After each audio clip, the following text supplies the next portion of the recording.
রাষ্ট্রপতি নির্বাচন আজ ৩৫ বছর পর প্রতিদ্বন্দ্বিতামূলক হতে যাচ্ছে ভোট। জয়ের পথে মির্জা ফখরুল, প্রস্তুতিতে ঘাটতি রাখেনি কমিশন। কাল সন্ধ্যায় শপথ। কলকাতায় হোটেলে আগুনে ৭ বাংলাদেশি সহ মৃত্যু ৯, আশঙ্কাজনক বেশ কয়েকজন। একই পরিবারের ৪ জনের বাড়ি কুষ্টিয়ায়। দ্রুতই মরদেহ দেশে আনার ঘোষণা। মহেশখালীতে মার্কিন কোপারের এলএনজি টার্মিনাল থেকে আবারও গ্যাস সরবরাহ বন্ধ। সংকট বাড়ার শঙ্কা, আসছে নতুন কার্গো। কয়েকদিনের মধ্যেই পরিস্থিতির উন্নতির আশা। খুলনায় ১.৫ ঘন্টার ব্যবধানে গুলিতে ২ যুবক নিহত। এলাকায় আতঙ্ক, দ্বন্দ্বের জেরে হামলা, ধারণা পুলিশের। জড়িতদের আটকে অভিযান। এবং এসএসসির ফল পুনর্মূল্যায়নে রেকর্ড আবেদন। ১২,৮৭,০০০ খাতা নিরীক্ষায় সময় মাত্র ২০ দিন। সময় নিয়ে প্রশ্ন, সর্বোচ্চ সতর্কতার পরামর্শ।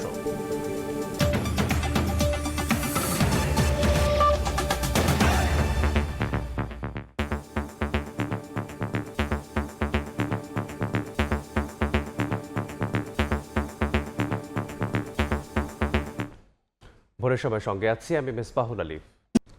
আজ রাষ্ট্রপতি নির্বাচন। ৩৫ বছর পর আবারও প্রতিদ্বন্দ্বিতামূলক হতে যাচ্ছে রাষ্ট্রের প্রধান ব্যক্তি বেছে নেওয়ার আয়োজন। সংসদে সংখ্যাগরিষ্ঠতার কারণে বিএনপির প্রার্থী মির্জা ফখরুল ইসলাম আলমগীর জয় অনেকটাই নিশ্চিত। তারপরও ভোটের মাঠ ছাড়েনি বিরোধী জোট। জামায়াত নেতৃত্বাধীন ১১ দলীয় ঐক্য প্রার্থী করেছে এলডিপি সভাপতি অলি আহমদকে। রাজনীতিতে নতুন মাত্রা যোগ করেছে এই নির্বাচন। কাল সন্ধ্যায় বঙ্গভবনের শপথ নেবেন নতুন রাষ্ট্রপতি। মুরসালিন হক জুনায়েদের রিপোর্ট। নির্ধারিত সময়ে প্রার্থিতা প্রত্যাহার না হওয়ায় রাষ্ট্রপতি নির্বাচন ঘিরে ৩৫ বছর পর আবারও উত্তাপ। প্রতিদ্বন্দ্বিতা করছেন দুই প্রার্থী, ক্ষমতাসীন বিএনপির মির্জা ফখরুল ইসলাম আলমগীর ও বিরোধী জোটের প্রার্থী এলডিপি সভাপতি অলি আহমদ। রাষ্ট্রপতি পদে সর্বশেষ প্রতিদ্বন্দ্বিতামূলক নির্বাচন হয়েছিল ১৯৯১ সালে। এরপর মাঝে ৭ জন রাষ্ট্রপতি নির্বাচিত হয়েছেন বিনা প্রতিদ্বন্দ্বিতায়, ক্ষমতাসীন দলের একক প্রার্থী হিসেবে। বিরোধী দল কোনো প্রার্থী দেয়নি। ৩.৫ দশক পরে এবারের চিত্র অবশ্য ভিন্ন। সংসদে ২/৩ আসন নিয়ে একক সংখ্যাগরিষ্ঠ বিএনপি। সংবিধানের ৭০ অনুচ্ছেদ অনুযায়ী সংসদ সদস্যদের দলের সিদ্ধান্তের বাইরে গিয়ে ভোট দেওয়ার সুযোগ নেই। কেউ দলের সিদ্ধান্তের বাইরে গিয়ে ভোট দিলে তার সংসদ সদস্য পদ শূন্য হবে। এই বিবেচনায় সংসদে মোট ৩৪৯ আসনের মধ্যে ২৪৭টি ক্ষমতাসীনদের। ফলে তাদের মনোনীত প্রার্থী মির্জা ফখরুল ইসলাম আলমগীরের জয় নিশ্চিত। তবুও নির্বাচনী প্রতিদ্বন্দ্বিতা থেকে সরে দাঁড়ায়নি বিরোধী জোট। জামায়াত জোটের ৯০ জন সংসদ সদস্যের অলি আহমদকে প্রার্থী করে ভোটের মাঠে থাকার সিদ্ধান্ত তাই বাড়তি উষ্ণতা ছড়াচ্ছে।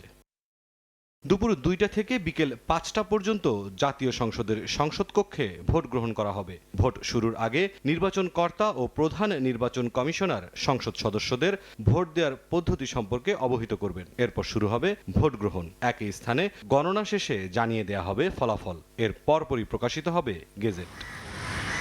শুক্রবার সন্ধ্যা ৭:৩০টায় বঙ্গভবনে শপথ নেবেন নতুন রাষ্ট্রপতি।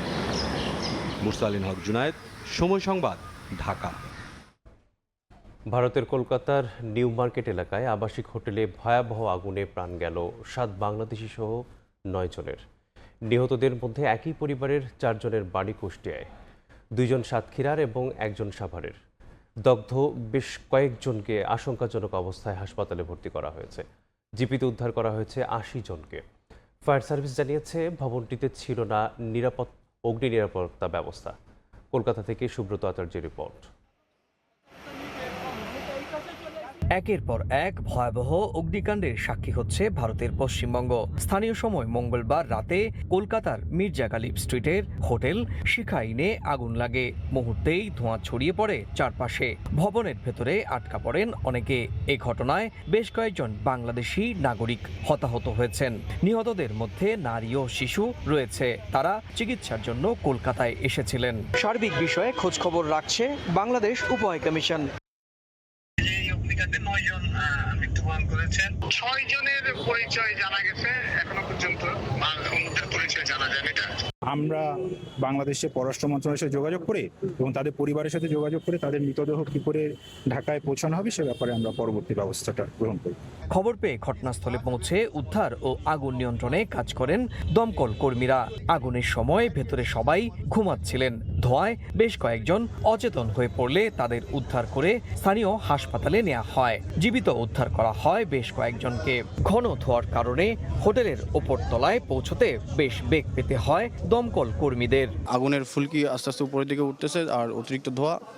আমি আমার বেবিকে নিয়ে আর আমার ওয়াইফকে নিয়ে আমি তাৎক্ষণিক ছাদে চলে গেছিলাম। হোটেল ম্যানেজমেন্টগুলা ঘাটতি আছে, যেমন এসি সার্ভিস করে না, সুইচগুলা অটো সুইচগুলা নষ্ট।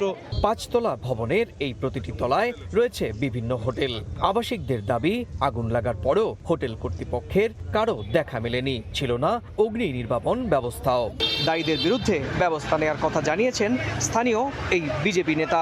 যারা যারা এর সঙ্গে দোষী যুক্ত প্রত্যেকে যথাযথ শাস্তি পাবে। প্রাথমিকভাবে ধারণা করা হচ্ছে হোটেলের এসি বিস্ফোরণ থেকেই আগুনের সূত্রপাত। তবে প্রকৃত কারণ জানার পাশাপাশি ভবনের নিরাপত্তা ব্যবস্থা নিয়েও তদন্ত শুরু করেছে কর্তৃপক্ষ। সুব্রত আচার্য, সময় সংবাদ, কলকাতা। একদিন পরেই ফেরার কথা ছিল দেশে, কিন্তু ভাগ্য সহায় হয়নি। কলকাতায় হোটেলে ভয়াবহ অগ্নিকাণ্ডে নিহত বাংলাদেশিদের মধ্যে কুষ্টিয়ার একই পরিবারের 4 জন। এ ঘটনায় দগ্ধ হয়ে সাতক্ষীরার 2 জন ও সাভারের এক ব্যবসায়ীর মৃত্যু হয়েছে। অগ্নিকাণ্ডে নিহতদের বাড়িতে চলছে শোকের মাতম।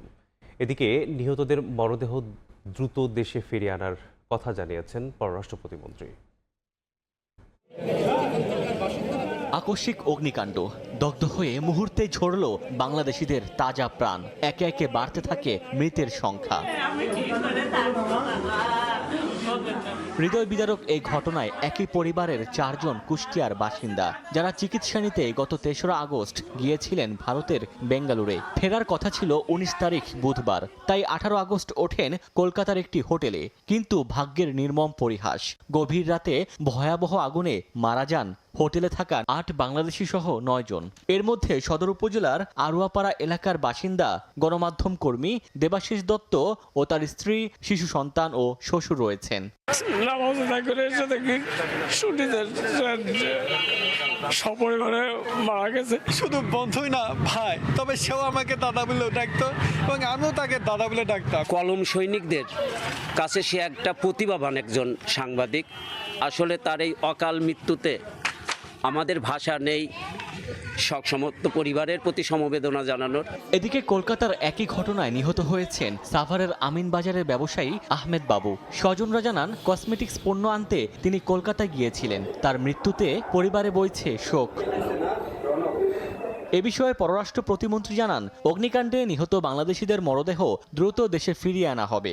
পরিবার চাইলে খরচ বহন করবে সরকার। শনাক্ত শেষ হলে এবং সব ফর্মালিটিস কমপ্লিট হলে দ্রুততম সময় আমাদের এই মরদেহগুলো আমরা যেন বাংলাদেশে ফিরিয়ে আনতে পারি, সে কাজটা আমাদের কলকাতার মিশন সে কাজটা করছে। শ্রমিক না বা কোনো রকম প্রবাসী কল্যাণের হয়তো খুব একটা ওখানে ভূমিকা নেই, তাও যদি এখানে ওই যারা এই দুর্ভাগ্যবশত মৃত্যুবরণ করেছেন তাদের পরিবার যদি খরচ বহন করতে না পারেন তাহলে অবশ্যই সরকার সেটা দেখবে। এছাড়া আহত 6 জন বাংলাদেশি নাগরিককে প্রাথমিক চিকিৎসার পর ছেড়ে দেওয়া হয়েছে বলে জানায় পররাষ্ট্র মন্ত্রণালয়। স্থানীয় পুলিশ তাদেরকে শনাক্ত করতে পেরেছে। ওমর ফারুক, সময় সংবাদ। ভারতের কলকাতার নিউ মার্কেট এলাকায় জরাজীর্ণ ভবনগুলোকে বানানো হয়েছে হোটেল। বেশিরভাগেরই নেই অগ্নি নির্বাপন ব্যবস্থা। দুর্ঘটনার সময় দ্রুত বের হওয়ার পথও সরু। আর এসব মৃত্যু ফাঁদে জীবনের ঝুঁকি নিয়ে থাকছেন মূলত বাংলাদেশি পর্যটকরাই। হেরিটেজ ভবনের দোহাই দিয়ে সংস্কার ছাড়াই প্রশাসনের নজর এড়িয়ে চলছে ব্যবসা। অগ্নিকাণ্ডে 7 বাংলাদেশি সহ 9 জনের প্রাণহানির পর বেরিয়ে আসছে ভয়াবহ তথ্য। কলকাতা থেকে সুব্রত আচার্যের রিপোর্ট, ছবি তুলেছেন বিশ্বজিৎ দাস। ঠিক আমি যেখানে দাঁড়িয়ে রয়েছি মির্জা গালিব স্ট্রিটের কয়েকটা বিল্ডিং পরেই শিখা ইন আবাসিক হোটেলে যে কয়েকজন বাংলাদেশি পর্যটকের অগ্নিদগ্ধ হয়ে মৃত্যুর ঘটনা ঘটল, এরপর স্বাভাবিকভাবেই প্রশ্ন আসতে শুরু করেছে যে এই হোটেল পাড়া, বাংলাদেশি অধ্যুষিত এই হোটেল পাড়ায় আবাসিক হোটেলগুলোর নিরাপত্তার ছবিটা কি? মির্জা গালিব স্ট্রিট থেকে আমরা মার্কুই স্ট্রিটের মূল সড়ক ধরে একটু এগোলেই দেখা যাচ্ছে ছোট বড় ও মাঝারি হোটেলের নাম। ব্রিটিশদের তৈরি সেই জরাজীর্ণ ভবন, আর সেখানে নতুন করে কোথাও পলেস্তারা দিয়ে, কোথাও গ্রিল জুড়ে কোনো রকমে আটকে রাখা হয়েছে এসির আউটডোর ইউনিটগুলো। সঙ্গে রয়েছে নানা রকমের সংযোগকারী তারও। খুব পরিচিত এই হোটেলটিতে গিয়ে অগ্নি নির্বাপন ব্যবস্থার খোঁজ নিতে গিয়ে পরিস্থিতি মোটামুটি স্বাভাবিক মনে হয়। এরপর আমরা একটু ভেতরের দিকে যাই। সেখানে মূলত একটু কম ভাড়ার বাংলাদেশি পর্যটকেরাই থাকেন। সেই কলিন স্ট্রিটে গিয়েই চোখ চড়ক গাছ। সরু প্রবেশ পথে আবাসিক হোটেলের অভ্যর্থনা কেন্দ্রে ম্যানেজার বসে রয়েছেন, কিন্তু তিনি অগ্নি নির্বাপন দপ্তরের কোনো লাইসেন্সই দেখাতে পারলেন না।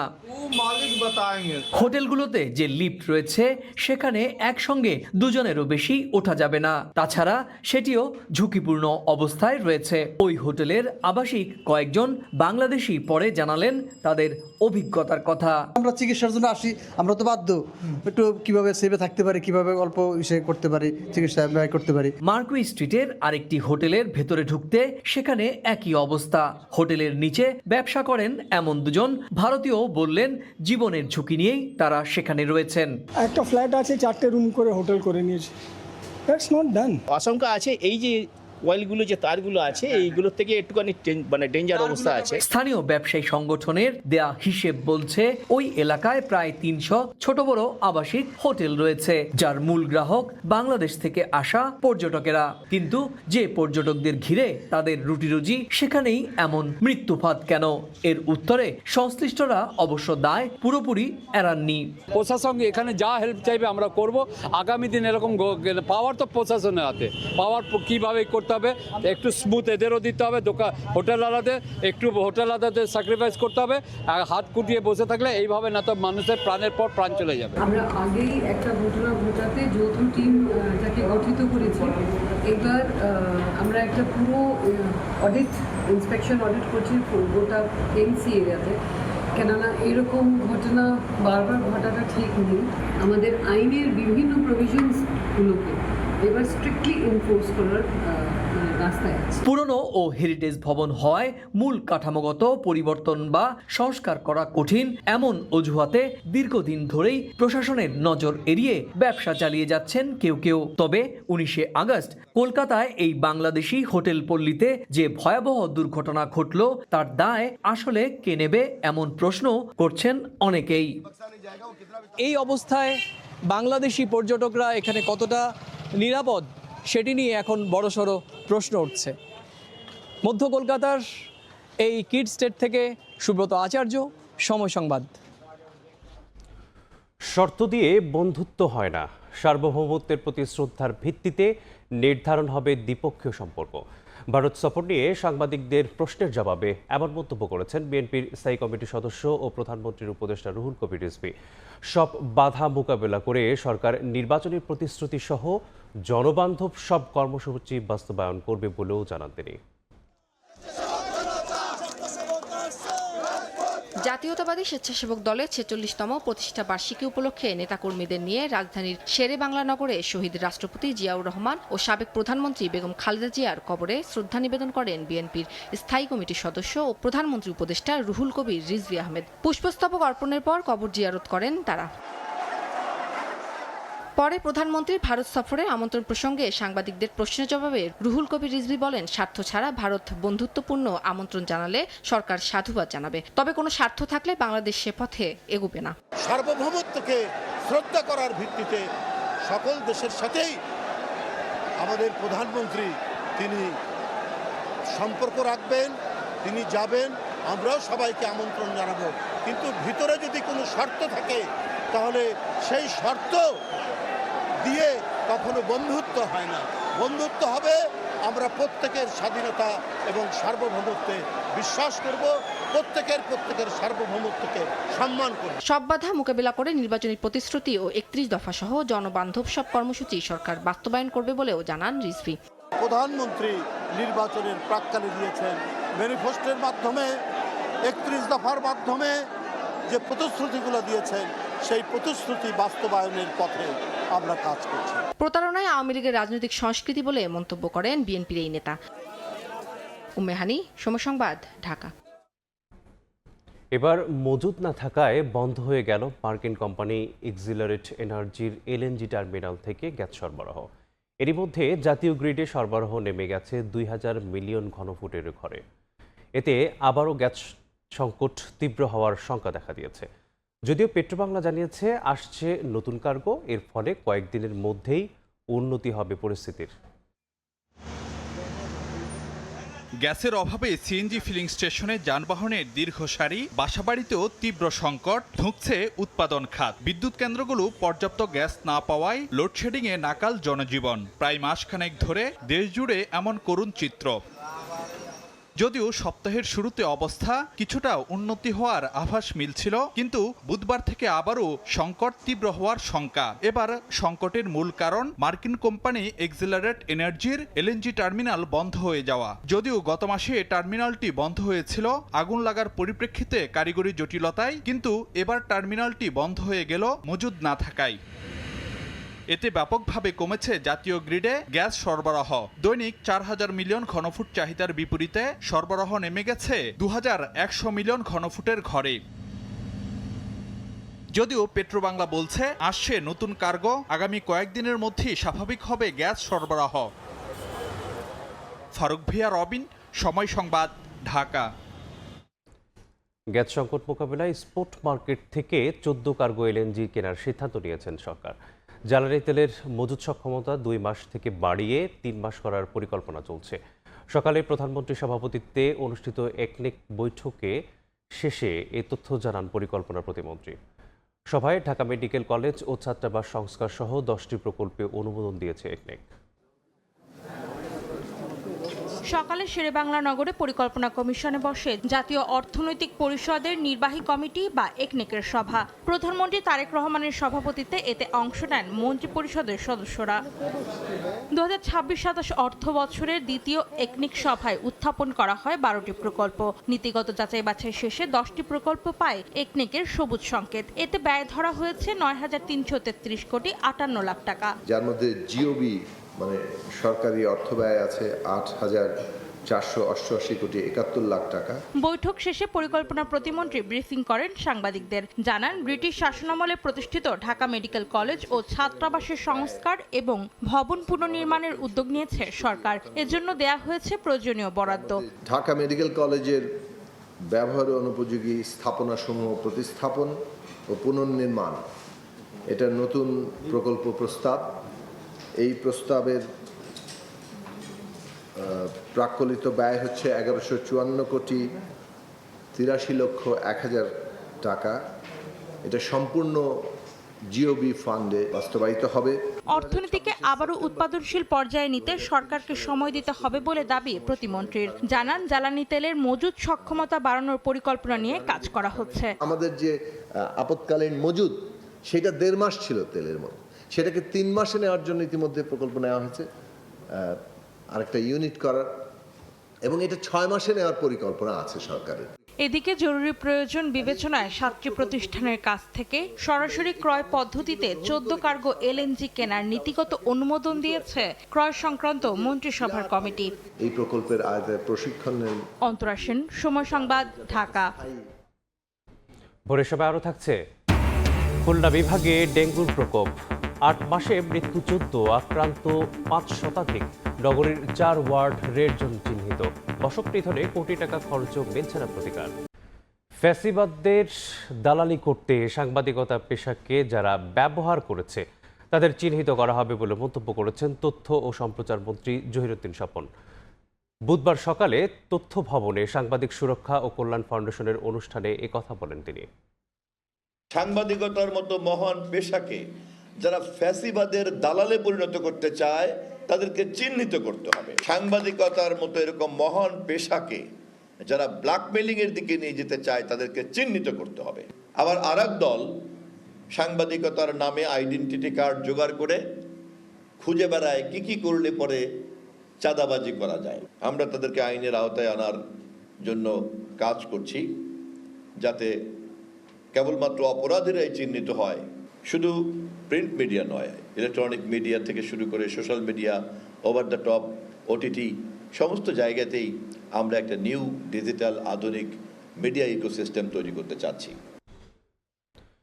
দেশের সব অনিবন্ধিত কিন্ডারগার্টেন বন্ধ করা হবে বলে জানিয়েছেন প্রাথমিক ও গণশিক্ষা প্রতিমন্ত্রী ববি হাজ্জাজ। বিকেলে চট্টগ্রামে পিটিআই কনফারেন্স রুমে প্রাথমিক শিক্ষকদের কর্মশালা শেষে এই পরিকল্পনার কথা জানান তিনি। সরকারি প্রাথমিক বিদ্যালয়ের পাশাপাশি সব ধরনের বেসরকারি প্রাথমিক বিদ্যালয়ের শিক্ষার পরিবেশ ও অবকাঠামো মনিটরিংয়ের আওতায় আসবে বলেও জানান প্রতিমন্ত্রী। আইনি বাধা কেটে যাওয়ায় প্রাথমিক বিদ্যালয়গুলোতে শূন্য প্রধান শিক্ষক পদে শিগগিরই নিয়োগ শুরু হবে বলেও জানান তিনি।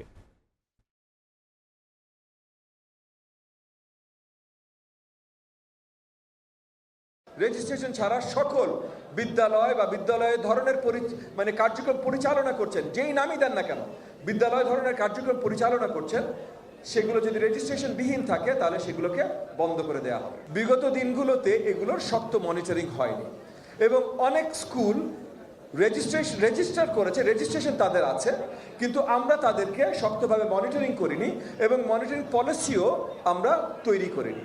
এখন সেগুলোতে বদল আসছে। এবার এসএসসির ফর পুনর্মূল্যায়নে আবেদন পড়েছে 12,87,926টি। খাতা আবারও মূল্যায়নের সুযোগ দেয়ায় রেকর্ড সংখ্যক আবেদন পড়েছে বলেও জানিয়েছে শিক্ষা বোর্ড। 21 আগস্ট থেকে শুরু হবে নিরীক্ষা, ফল প্রকাশ হবে 10 সেপ্টেম্বরের মধ্যে। এত কম সময়ে কিভাবে প্রক্রিয়াটি সম্ভব তা নিয়ে প্রশ্ন তুলেছেন গবেষকরা। নুরে আলমের রিপোর্ট। গত 10 আগস্ট এসএসসি ও সমমানের পরীক্ষার ফল প্রকাশ হয়। এবার পাশের হার 62.25%। এবছর সরকার সিদ্ধান্ত নেয় কোনো শিক্ষার্থী চাইলে ফল পুনরায় মূল্যায়ন করতে পারবে। আগে পুনর্নিরীক্ষণে শুধু দেখা হতো নম্বর যোগে ভুল হয়েছে কিনা, তার পরিবর্তে এবার আবেদন করলে উত্তরপত্র মূল্যায়নের সুযোগ থাকছে। ফল প্রকাশের পরের দিন থেকেই আবেদন শুরু হয়। এ পর্যন্ত 12,87,926টি আবেদন পড়েছে। 4 লাখের বেশি শিক্ষার্থী এই আবেদন করেছে। এটি রেকর্ড সংখ্যক। শিক্ষা বোর্ড বলছে, প্রচলিত পুনর্নিরীক্ষণের পদ্ধতি থেকে বের হয়ে আসায় আবেদন বেশি পড়েছে। পরিকল্পনা অনুযায়ী 21 আগস্ট থেকে খাতার আবার মূল্যায়ন শুরু হবে। 5 থেকে 10 সেপ্টেম্বরের মধ্যে প্রকাশ করা হবে ফলাফল।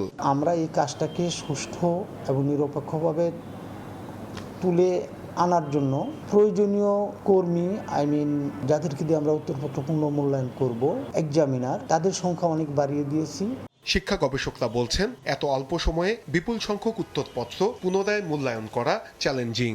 সর্বোচ্চ সতর্ক থাকতে হবে যাতে ফের কোনো ভুল না হয়। এই বিদ্যমান পরিস্থিতি থেকে উত্তরণের উপায় আছে। উপায় হলো যারা অ্যাসেসমেন্ট এক্সপার্ট তাদের সাথে কথা বলা, তাদের দ্বারস্থ হওয়া, তাদের পরামর্শ নেওয়া যে কিভাবে করবে। শিক্ষকরা বলছেন, পুনর্মূল্যায়নের সিদ্ধান্ত ভালো হয়েছে, তবে এটি কতটা সহজে সম্পন্ন করা যাবে সেটি নিয়ে কাজ করতে হবে। অন্য কোনো ত্রুটি রয়েছে কিনা সবকিছু চেক করা হবে। তো সিদ্ধান্তটা অনেক চমৎকার। আমি মনে করি একজন এক্সামিনার যে খাতাটা মূল্যায়ন করেছে সেই খাতাটা সঠিকভাবে মূল্যায়ন করেছে কিনা সেটা একটা জাজমেন্ট করা যাবে। গণিত এবং ইংরেজি বিষয়ে পুনর্মূল্যায়নের আবেদন সবচেয়ে বেশি পড়েছে।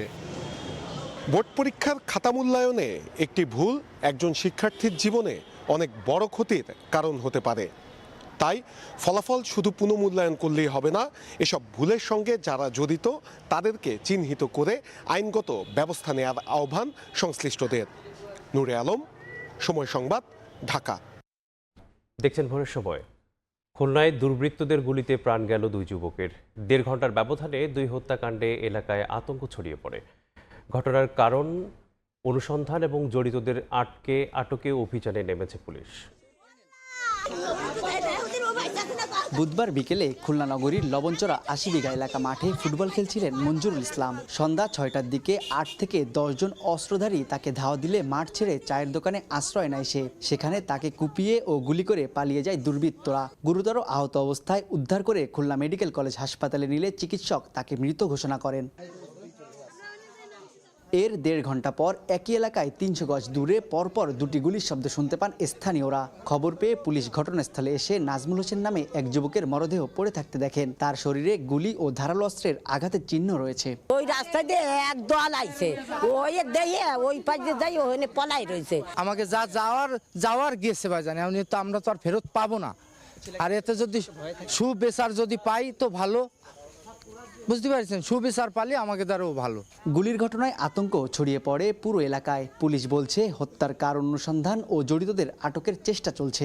আমরা আতঙ্কিত এবং আমাদের নিরাপত্তার যে কি অবস্থা বুঝেন, যেহেতু আজকে এভাবে হচ্ছে কালকে তো আমাদেরও হতে পারে।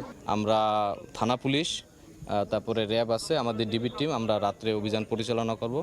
আশা করি এই ঘটনার সাথে যারা জড়িত আছে তাদেরকে আমরা অতি দ্রুতই গ্রেপ্তার করে আইনের ভিতরে আনতে পারবো। চলতি বছর খুলনা মহানগরীতে অন্তত 45টি হত্যার ঘটনা ঘটেছে। তানজিম আহমেদ, সময় সংবাদ, খুলনা। সম্প্রতি ঢাকাসহ বিভিন্ন এলাকায় একাধিক বোমা ও বিস্ফোরক তৈরির সরঞ্জাম উদ্ধারের ঘটনায় আতঙ্কিত হওয়ার কিছু নেই বলে মনে করছে পুলিশ সদর দপ্তর। সারা দেশে কড়া গোয়েন্দা নজরদারি অব্যাহত আছে জানিয়ে পুলিশ বলছে, দেশবিরোধী অপতৎপরতায় জড়িতদের বিরুদ্ধে নেওয়া হচ্ছে কঠোর ব্যবস্থা। তবে এসব ঘটনাকে হালকাভাবে নেয়ার সুযোগ নেই বলে মনে করেন বিশ্লেষক। বুলবুল রেজা রিপোর্ট। 12 আগস্ট সাভারের দক্ষিণ শ্যামপুরের একটি বাড়িতে অভিযান চালায় পুলিশের counter terrorism and transnational crime unit CTTC. সেখান থেকে 9টি বিস্ফোরক ও বিপুল পরিমাণ গান পাউডার উদ্ধার সহ 90 জেএমবির এক সদস্যকে গ্রেফতার করা হয়। 30 জুলাই রাতে আশুলিয়ায় চায়ের দোকানে রাখা ব্যাগের ভেতর প্রেসার কুকারে তৈরি করা আইইডি বোমা উদ্ধার করা হয়। 24 জুলাই মতিঝিলে মেট্রো রেল স্টেশনের নিচে পরিত্যক্ত ছাতার ভেতরে রাখা শক্তিশালী বোমা উদ্ধার করে পুলিশ। ধারাবাহিক এসব ঘটনার পর আইনশৃঙ্খলা বাহিনীর যানবাহনে হামলার আশঙ্কায় দেশজুড়ে বিশেষ সতর্কতা জারি করে পুলিশ সদর দফতর। গত 12 আগস্ট বরিশাল জেলা ও দায়রা জজ আদালতের প্রধান ফটকের সামনে বোমা বিস্ফোরিত হয়। বিকট শব্দে আদালত চত্বরে আতঙ্কের সৃষ্টি হয়। গোয়েন্দা নজরদারির মধ্যে রেখেছি। একের পর এক বোমা ও বোমা সদৃশ বস্তু উদ্ধারের ঘটনায় জনমনে উদ্বেগ ও আতঙ্ক বাড়লেও পুলিশ সদর দফতর বলছে, আতঙ্কিত হওয়ার কিছু নেই। আমরা একটা কথা বলতে চাই, আতঙ্কিত হওয়ার কিছু নেই। আর এই জাতীয় ঘটনা যারাই জড়িত, কিংবা আমরা দেখেছি অনেকেই তার নিজের মতাদর্শ প্রচারের ক্ষেত্রে এই জাতীয় উগ্রবাদে যদি প্রশ্রয় নিয়ে থাকে, আমাদের মূল কনসার্ন হচ্ছে গিয়ে কেউ যদি আইন শৃঙ্খলা পরিস্থিতির অবনতি ঘটায়, আমরা সাথে সাথে সেটা ব্যবস্থা নিব এবং ভবিষ্যতে যাতে এই জাতীয় কার্যক্রম কেউ না করতে পারে এবং কেউ জড়িত কিনা বা ইতিমধ্যে যারা এই জাতীয় কার্যক্রমের সাথে জড়িত প্রত্যেককেই আইনের আওতায় আনার জন্য আমরা সচেষ্ট রয়েছি। স্বল্প সময় ব্যবধানে বোমা বিস্ফোরণ কিংবা বোমা সদৃশ বস্তু উদ্ধারের ঘটনা বিচ্ছিন্নভাবে দেখার সুযোগ নেই বলে মনে করেন এই বিশ্লেষক। আমার রাষ্ট্র তো বিপন্ন হলে সবকিছুই আমার বিপর্যয়ের মধ্যে চলে যাবে, সবকিছু অনিশ্চয়তার মধ্যে চলে যাবে। এটা এই ব্যাপারগুলোতে সতর্ক হওয়া প্রয়োজন এবং এটাকে গুরুত্ব সহকারে দেখা প্রয়োজন। 2-1 মাস ধরে কোথাও বোমা সদৃশ বস্তু উদ্ধার হচ্ছে, কোথাও বিস্ফোরণ ঘটছে, আবার যেগুলো বিস্ফোরণ ঘটছে সেখানে আইডির মতো ইনগ্রিডিয়েন্টস বা উপাদানগুলোর সন্ধান পাওয়া যাচ্ছে। তো এগুলো তো আসলে ভিন্ন একটা কিছু ইঙ্গিত বহন করে এবং সেই ইঙ্গিতের আলামতগুলো কিন্তু এগুলো। সম্প্রতি এক প্রতিবেদনে বাংলাদেশে আল কায়েদার তৎপরতা নিয়ে সতর্ক করেছে জাতিসংঘ। তবে এই রিপোর্টকে অনুমান নির্ভর আখ্যা দিয়ে আমলে নেয়ার কিছু নেই বলে জানিয়েছেন স্বরাষ্ট্রমন্ত্রী। অনুমান নির্ভর কোনো রিপোর্টের উপর আমরা অ্যাকশন করতে পারি না। বুলবুল রেজা, সময় সংবাদ, ঢাকা। জনগণের প্রত্যাশা অনুযায়ী চাপমুক্ত থেকে দুর্নীতির বিরুদ্ধে কাজ করতে চাই বলে জানিয়েছেন দুদকের নতুন চেয়ারম্যান AKM আসাদুজ্জামান। তিনি বলেন, দুদকের ভাবমূর্তি ফিরিয়ে আনতে কাজ করা হবে। নতুন কমিশনের মাধ্যমে অবশেষে দীর্ঘ 5.5 মাসের শূন্যতা কাটল দুদকে। 170 দিন পর দুর্নীতি দমন কমিশন পেল নতুন অভিভাবক। বুধবার সকালে নতুন চেয়ারম্যান সাবেক বিচারপতি AKM আসাদুজ্জামানের নেতৃত্বে 3 সদস্যের কমিশন সেগুনবাগিচায় প্রধান কার্যালয়ে যোগদান করেন। দুর্নীতিমুক্ত বাংলাদেশ গড়তে বিএনপি সরকারের অঙ্গীকার বাস্তবায়নে অন্যতম সহযোগী স্বাধীন এই প্রতিষ্ঠানের দায়িত্ব নিয়েই নতুন কমিশন কর্মকর্তাদের সঙ্গে মতবিনিময় করেন। পরে গণমাধ্যমের সঙ্গে আলাপকালে নবনিযুক্ত 2 কমিশনার বলেন, কথাই নয় কাজের মাধ্যমে নিজেদের প্রমাণ দিতে চান। এক বাক্যে বলবো, আপনারা দেখবেন বৃক্ষ তোমার নাম কি, ফলে পরিচয় হবে। প্রতিটি বিষয়ে পুঙ্খানুপুঙ্খানু নিরপেক্ষভাবে আমরা সিদ্ধান্ত দিব। আর নবনিযুক্ত চেয়ারম্যান বলেন দুদকের ভাবমূর্তি ফেরাতে কাজ করবেন। দেশের জন্য কাজ করতে পারি, দুদকের ভাবমূর্তি ফিরিয়ে আনতে পারি, দেশ থেকে দুর্নীতির মুক্ত করার যথেষ্ট চেষ্টা করতে পারি। ইনশাল্লাহ জনগণের প্রত্যাশা হতাশ হবে না। আমরা এই 18 কোটি 20 কোটি মানুষের প্রত্যাশার সামনে রেখেই আমরা এখানে আসছি। গত 3 মার্চ আব্দুল মমিনের নেতৃত্বে 3 সদস্যের কমিশন পদত্যাগ করে। এরপর থেকেই নেতৃত্ব শূন্য ছিল সংস্থাটি। তাসলিম তৌহিদ, সময় সংবাদ, ঢাকা। জাতীয় মানবাধিকার কমিশন ও গুম সংক্রান্ত আইনের প্রস্তাবিত খসড়ায় বড় ধরনের অসঙ্গতির অভিযোগ তুলেছেন মানবাধিকার কর্মী, রাজনীতিক ও আইন বিশেষজ্ঞরা। গুমের মতো গুরুতর অপরাধের তদন্তভার অভিযুক্ত বাহিনীর হাতে রাখা উচিত নয় বলেও মনে করেন তারা। স্বাধীন ও নিরপেক্ষ তদন্ত না হলে অতীতের মতোই দায়মুক্তির সুযোগ তৈরি হবে বলে আশঙ্কা তাদের। আওয়ামী লীগ সরকারের আমলে গুমের শিকার হয়েছেন বহু মানুষ। তাদের খুঁজে বের করা ও বিচার নিশ্চিতে আইন তৈরি সহ নানা পদক্ষেপ নিয়েছে সরকার। কিন্তু আমরা বুধবার রাজধানীর কারণ বাজারে জাতীয় মানবাধিকার কমিশন আইন ও গুম সংক্রান্ত আইনের প্রস্তাবিত খসড়া নিয়ে গোলটেবিল আলোচনার আয়োজন করা হয়। এতে আইনের বিভিন্ন অসঙ্গতি ও সীমাবদ্ধতা তুলে ধরে গুমের মতো গুরুতর অপরাধের স্বাধীন তদন্ত ও জবাবদিহি নিশ্চিতের তাগিদ দেন বক্তারা। যারা এই খুনগুলা করে, গুমগুলা করে, অপরাধগুলা করে, তারা বলে যে ঊর্ধ্বতন কর্তৃপক্ষের নির্দেশে আমরা এটা করেছি। 2025-এর অধ্যাদেশে কিন্তু এই অজুহাত দেখিয়ে রেহাই পাওয়ার কিন্তু নিয়ম রাখা হয় নাই, কিন্তু 26-এ সেটা ফিরিয়ে আনা হয়েছে। এইসব আইন করে অপরাধগুলোর স্বাধীন তদন্ত করতে দেওয়া উচিত। উল্টো দিকে গেলে এটা ভুক্তভোগী প্লাস বাহিনী দুজনের জন্য খারাপ হবে। গুমের তদন্ত পুলিশ নয়, স্বাধীন কমিশনের মাধ্যমে করার দাবি জানান এবি পার্টির সভাপতি মুজিবুর রহমান মঞ্জু। এই আইনের তদন্তভার কখনোই পুলিশের হাতে দেয়া যাবে না। এই তদন্ত কমিশনকেই দিতে হবে, এবং আদারওয়াইজ এটা একটা ফাও জিনিস। খসড়ায় তদন্তের ভার পাওয়া সংস্থার নিরপেক্ষতা নিয়ে প্রশ্ন তুলে প্রস্তাবিত আইন সংসদে পাশ না করার আহ্বান জানান সাবেক চিফ প্রসিকিউটর তাজুল ইসলাম। এটিকে বিদেশিদের কারসাজি বলে অভিযোগ করেন সংসদ সদস্য ব্যারিস্টার আরমান। মূলত তদন্তের জায়গাটা আপনি বাহিনীর উপরে ছেড়ে দিচ্ছেন। যারা আসামি তারা কিভাবে তদন্ত করবে? আপনি যদি কালকে ক্ষমতায় না থাকেন, আপনার রেখে যাওয়া আইনের কাঠামো ব্যবহার করে একই গুমের প্রচলন তো আবারও হবে। ডিপ স্টেট ফ্যাসিবাদকে ফ্যাসিবাদ হতে সহযোগিতা করেছিল।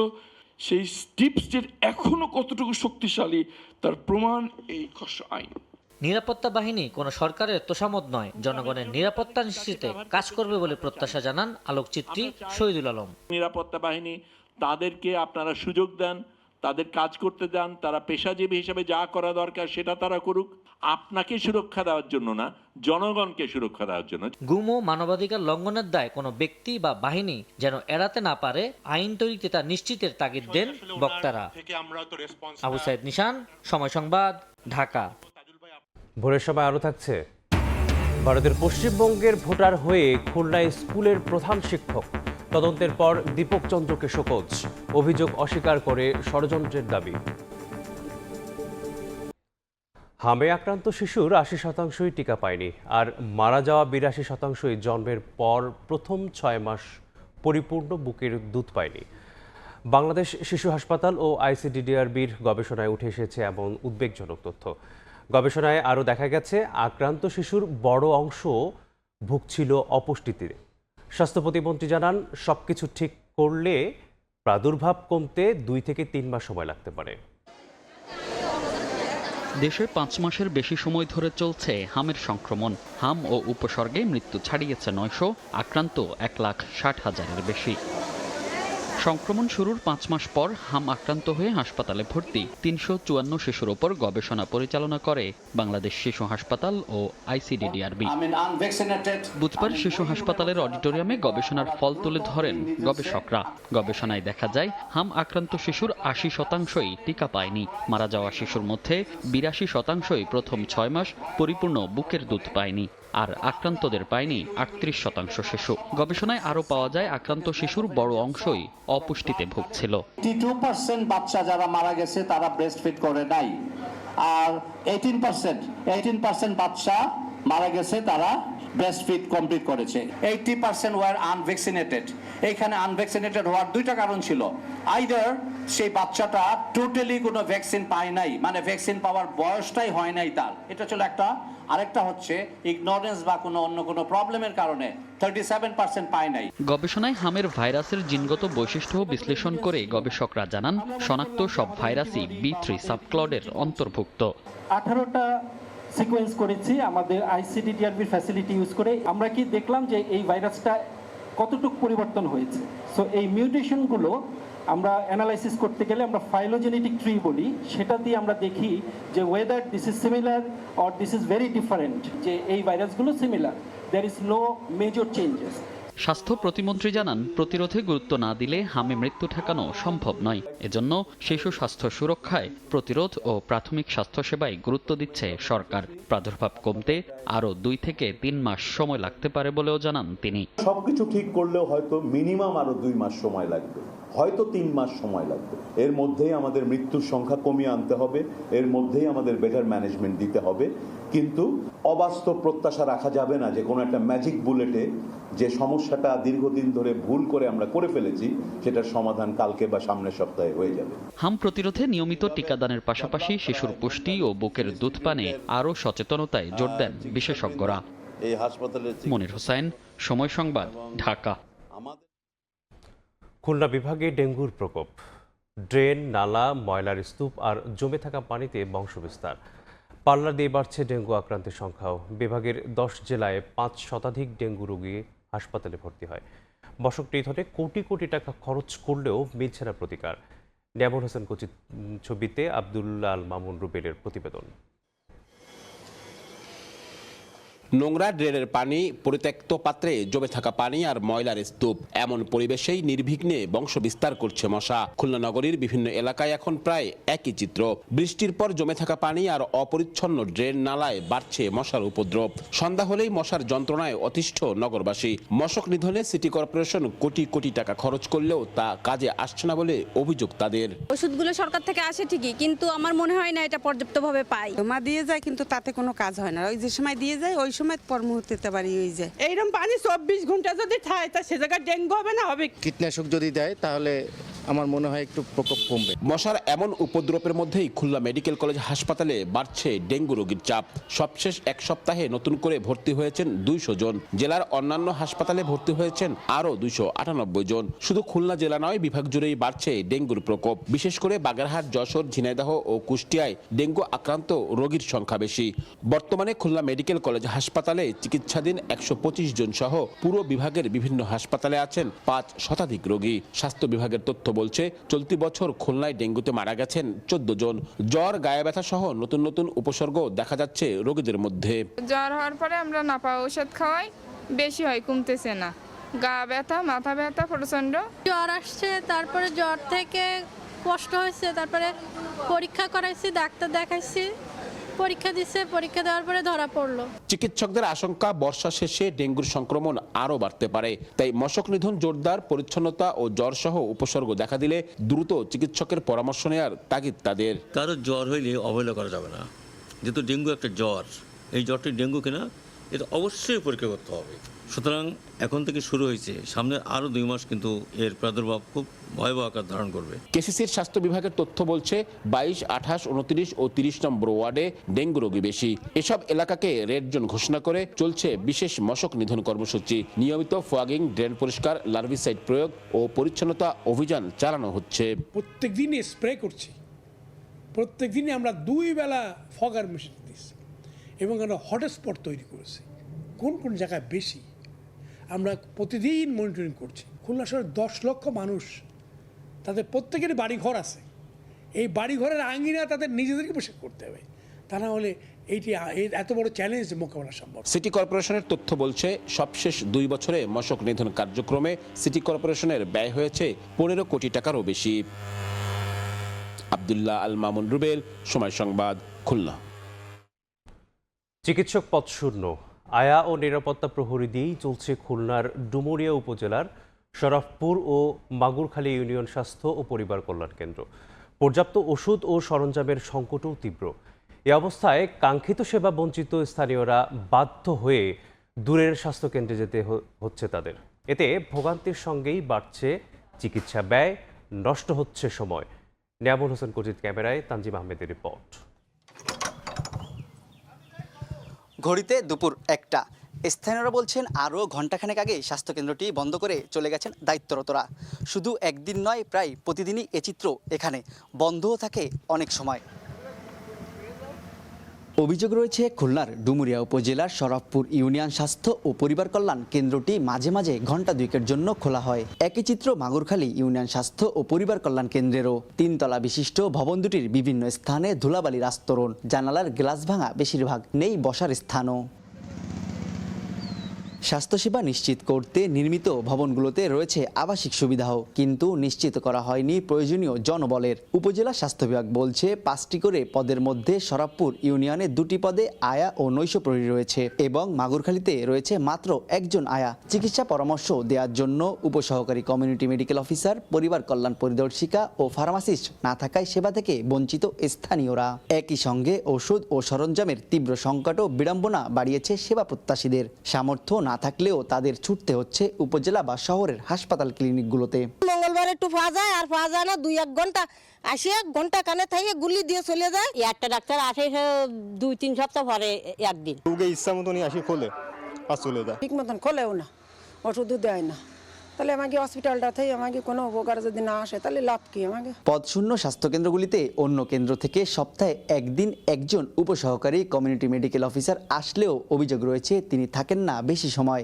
আর এসব সীমাবদ্ধতার কথা স্বীকার করে সমস্যার সমাধানের চেষ্টার কথা বলছে স্বাস্থ্য বিভাগ। জনবান্ধব না করে স্ট্যান্ডার্ড থেকে সরিয়ে এনে সাস্টেইনেবল স্বাস্থ্য উপহার দেওয়ার জন্য কোনো অব্লিগেশন তৈরি করে আমরা অবশ্যই সেটা খতিয়ে দেখব। প্রত্যন্ত অঞ্চলে প্রাথমিক স্বাস্থ্যসেবা নিশ্চিত করতে চালু হওয়া প্রতিটি ভবন নির্মাণে ব্যয় হয় 4.5 থেকে 5 কোটি টাকা।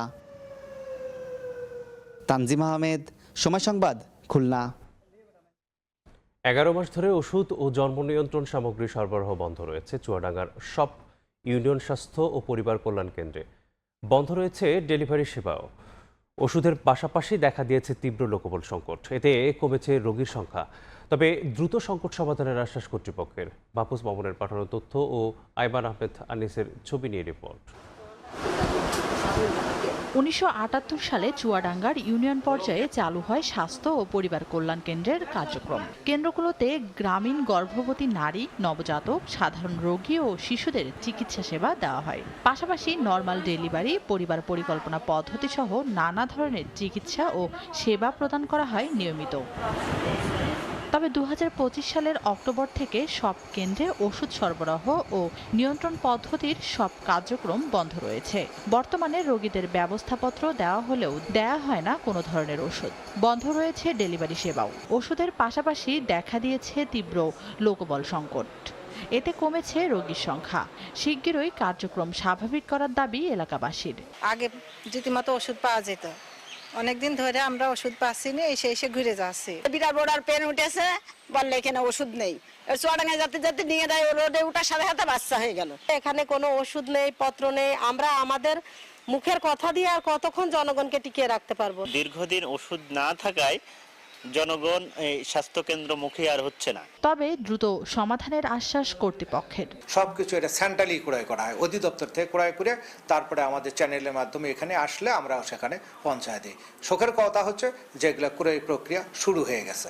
পরিবার পরিকল্পনা বিভাগের তথ্য মতে জন্ম নিয়ন্ত্রণ পদ্ধতি না থাকায় 2025 সালের সেপ্টেম্বর থেকে চলতি বছরের আগস্ট পর্যন্ত জেলায় গর্ভধারণ বেড়েছে প্রায় 8%। সময় সংবাদ, চুয়াডাঙ্গা। ভারতের পশ্চিমবঙ্গের ভোটার তালিকায় নাম অথচ বাংলাদেশের স্কুলের প্রধান শিক্ষক।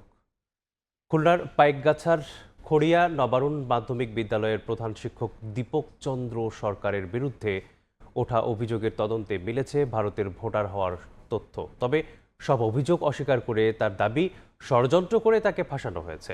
নিয়ামুল হোসেন কচিত ছবিতে আব্দুল আল মামুন রুবেলের প্রতিবেদন। পশ্চিমবঙ্গের ভোটার হয়েও খুলনায় স্কুলের প্রধান শিক্ষক শিরোনামে গত বছরের জুনে সংবাদ প্রকাশের পর বিষয়টি নিয়ে আলোচনা সমালোচনা শুরু। খুলনার পাইকগাছার খড়িয়া নবারণ মাধ্যমিক বিদ্যালয়ের প্রধান শিক্ষক দীপক চন্দ্র সরকারের বিরুদ্ধে ওঠে এই অভিযোগ। এছাড়া স্কুলের বিভিন্ন পদে নিয়োগে অনিয়মের অভিযোগও রয়েছে তার বিরুদ্ধে। বিষয়টি নিয়ে তদন্তে নামে উপজেলা প্রশাসন ও জেলা শিক্ষা অফিসের আলাদা কমিটি।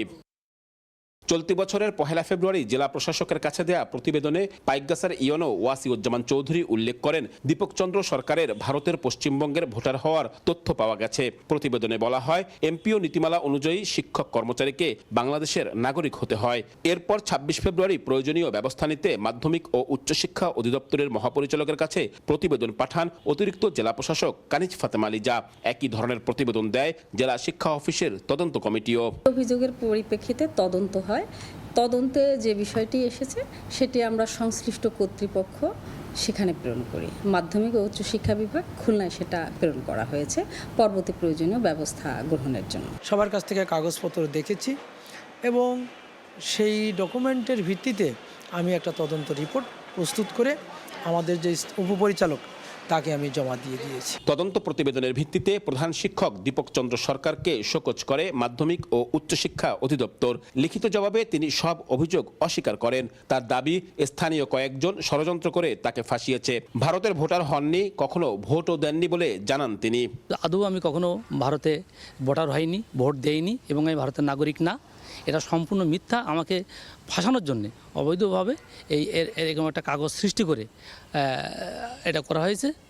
আমি এর তীব্র প্রতিবাদ জানাই। 1993 সালে প্রতিষ্ঠার পর থেকেই খড়িয়া নবারণ মাধ্যমিক বিদ্যালয়ের প্রধান শিক্ষকের দায়িত্বে আছেন দীপক চন্দ্র সরকার। তিনি পাইকগাছার লস্কর ইউনিয়নের খড়িয়া ঢেমশাখালী গ্রামের ভোটার। আব্দুল্লাহ আল মামুন রুবেল, সময় সংবাদ, খুলনা। নেই বর্জ্য ও ড্রেনেজ ব্যবস্থাপনা, সড়ক বাতি ও সুপেয় পানি সরবরাহ অপ্রতুল। কারাখন্দ সড়ক সহ নানা অব্যবস্থাপনা নড়াইলের লোহাগাড়া পৌরসভায়। বাসিন্দাদের অভিযোগ, নিয়মিত কর পরিশোধ করেও মিলছে না ন্যূনতম নাগরিক সুবিধা। বরাদ্দ পেলে সমস্যা সমাধানের আশ্বাস কর্তৃপক্ষের।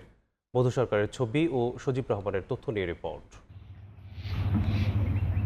নামে মাত্র পৌরসভা, ন্যূনতম নাগরিক সুবিধা না পাওয়ার অভিযোগ পৌরবাসীর।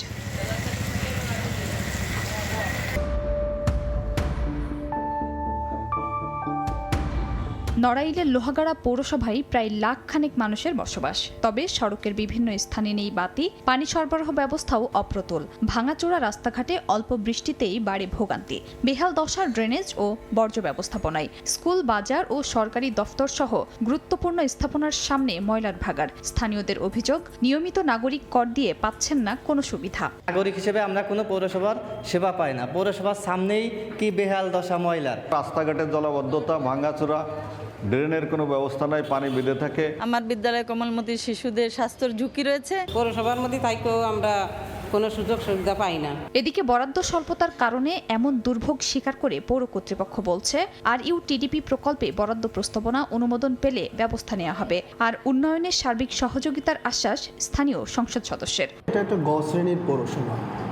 সরকারের যে পরিমাণ বাজেট আসার কথা, উন্নয়নমূলক বাজেট, সেই প্রমাণ মনে হয় এখনো এখানে আসে না। পৌর কর্তৃপক্ষ থাকবেন, তাদেরই দায়িত্ব যে এটার জন্য নিজেদেরকে তৎপর হওয়ার। আমি একজন এমপি হিসাবে অবশ্যই এক্ষেত্রে তারা তৎপর হলে আমার সার্বিক সহযোগিতা দিয়ে আমি মন্ত্রণালয় থেকে সেটা করার ব্যবস্থা, উদ্যোগ আমার অবশ্যই থাকবে। 14.87 বর্গ কিলোমিটার আয়তনের লোহাগড়া পৌরসভাটি স্থানীয় সরকার বিভাগের অধীনে স্থাপিত হয় 2003 সালে।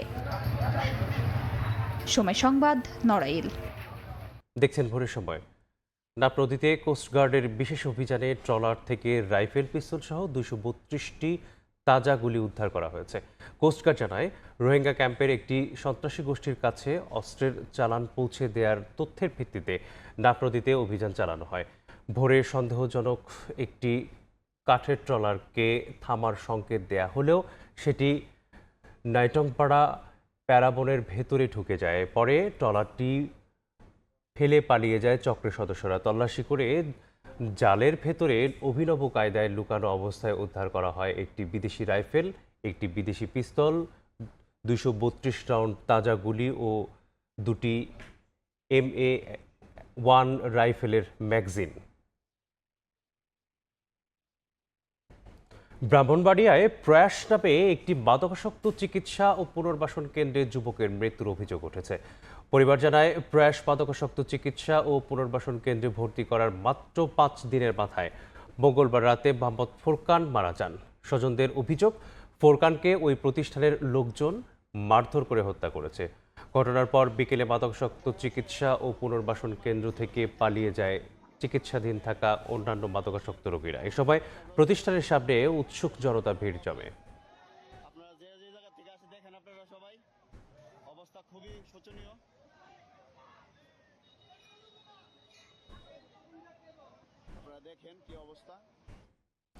ফরিদপুরে নিয়ন্ত্রণ হারিয়ে মোটরসাইকেলের ধাক্কায় 2 জন নিহত হয়েছেন। প্রত্যক্ষদর্শীরা জানান, ভাঙা এক্সপ্রেসওয়ে দিয়ে হেঁটে পার হচ্ছিলেন হৃদয় শেখ। অপরদিকে নগরকান্দা থেকে সাকিব মোটরসাইকেলে ঢাকা আসছিলেন।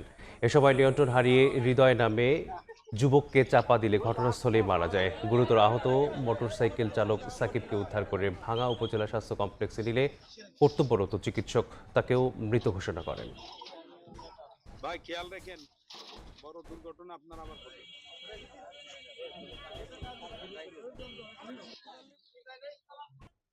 অবৈধ অনুপ্রবেশের দায়ে চুয়াডাঙ্গায় ভারতীয় নাগরিক সহ 7 জনকে আটক করে পুলিশে দিয়েছে স্থানীয়রা। আটকদের মধ্যে 6 জন বাংলাদেশি, আরেকজন ভারতীয়। বিভিন্ন সময় তাদেরকে আটক করে সীমান্ত সংলগ্ন ক্যাম্পে রেখেছিল বিএসএফ। সুযোগ বুঝে ভোরে বেরিপুর সীমান্ত দিয়ে কাঁটাতারের বেড়া পার করে বাংলাদেশে তাদের ঠেলে পাঠানো হয় বলে জানিয়েছে আটককৃতরা।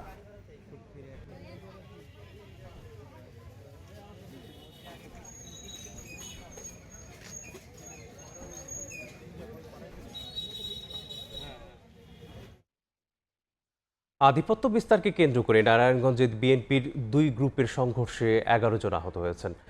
বুধবার দুপুরে সোনারগাঁওয়ের পিরোজপুর ইউনিয়নের 6 নম্বর ওয়ার্ড বিএনপির কার্যালয়ে এ সংঘর্ষ ও ভাঙচুরের ঘটনা ঘটে। স্থানীয়রা জানান, আধিপত্য বিস্তার নিয়ে সোনারগাঁ উপজেলা বিএনপির যুগ্ম সম্পাদক আব্দুর রৌফের সঙ্গে পিরোজপুর ইউনিয়ন বিএনপির সাংগঠনিক সম্পাদক আব্দুল জলিলের বিরোধ চলছিল। এর জের ধরে দুপুরে জলিলের সমর্থকদের বিরুদ্ধে 6 নম্বর ওয়ার্ড বিএনপি কার্যালয়ে হামলার অভিযোগ ওঠে। এ সময় রৌফসহ তাদের পক্ষের লোকজন বাধা দিলে 2 পক্ষের সংঘর্ষ হয়। এতে অন্তত 11 জন আহত হন।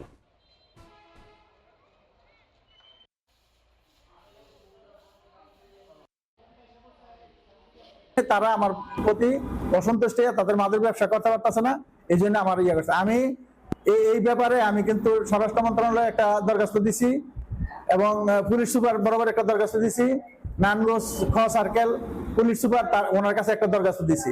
এগুলি যাই না, তারা আমার প্রতি অতিরিক্তভাবে হামলা করছে। ঝগড়া বলতে কি, আমার ভাই ওই গিয়াস সাহেবের নির্বাচন করছে, তো গিয়াস সাহেবের আমার নিষেধ করেছিল, মান্নান সাহেবের নির্বাচন করিস না, ওটার অনেক ডকুমেন্টস আছে। মান্নান সাহেবের নির্বাচন করিস না, গিয়া মান্নান সাহেব পাস করতো না, গিয়াস সাহেব পাস করবো, এগুলি আমারে কইতো, আমি এগুলো হুড়ি না। যশোরে প্রতারণার অভিযোগে চীনা নাগরিক সহ 2 জন আটক করেছে পুলিশ। বুধবার বিকেলে যশোর শহরের RN রোড এলাকা থেকে তাদের আটক করা হয়। পুলিশ জানায়, হার্ডওয়্যার ব্যবসায়ী মিঠু মজুমদারের সাথে ইমরান ও তার সঙ্গী চীনা নাগরিক চাও শিনের পরিচয় হয়। সোমবার চীনা নাগরিক সহ কয়েকজন দোকানে এসে 46,000 টাকার পণ্য কেনেন। এ সময় ব্যাংকিং অ্যাপের মাধ্যমে 7 লাখ টাকা পাঠান। পরে টাকার বিপরীতে তার কাছ থেকে ব্যাংক চেক নিয়ে তা দিয়ে টাকা তুলে নেন। পরে ব্যাংক কর্তৃপক্ষ জানায়, ঢাকার টঙ্গী শাখার এক গ্রাহকের হিসাব হ্যাক করে ওই টাকা স্থানান্তর করা হয়েছিল। ঘটনার পর মিঠু থানা সাধারণ ডায়েরি করেন। পরে RN রোড এলাকায় ওই 2 জনকে দেখতে পেয়ে স্থানীয়রা তাদের আটক করে পুলিশে সোপর্দ করে।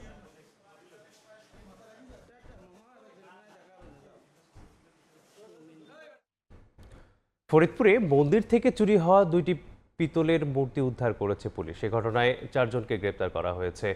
বুধবার রাতে নগরকান্দা উপজেলার জঙ্গুরদি এলাকায় অভিযান চালিয়ে পিতলের মূর্তি 2টি উদ্ধার করা হয়। পুলিশ জানায়, মূর্তি চুরির ঘটনায় বিভিন্ন স্থানে অভিযান চালিয়ে 4 জনকে গ্রেপ্তার করা হয়। পরে তাদের দেয়া তথ্যে জঙ্গুরদি গ্রামের মুর্তুজার বাড়ি থেকে চুরি হওয়া মূর্তি 2টি উদ্ধার করা হয়।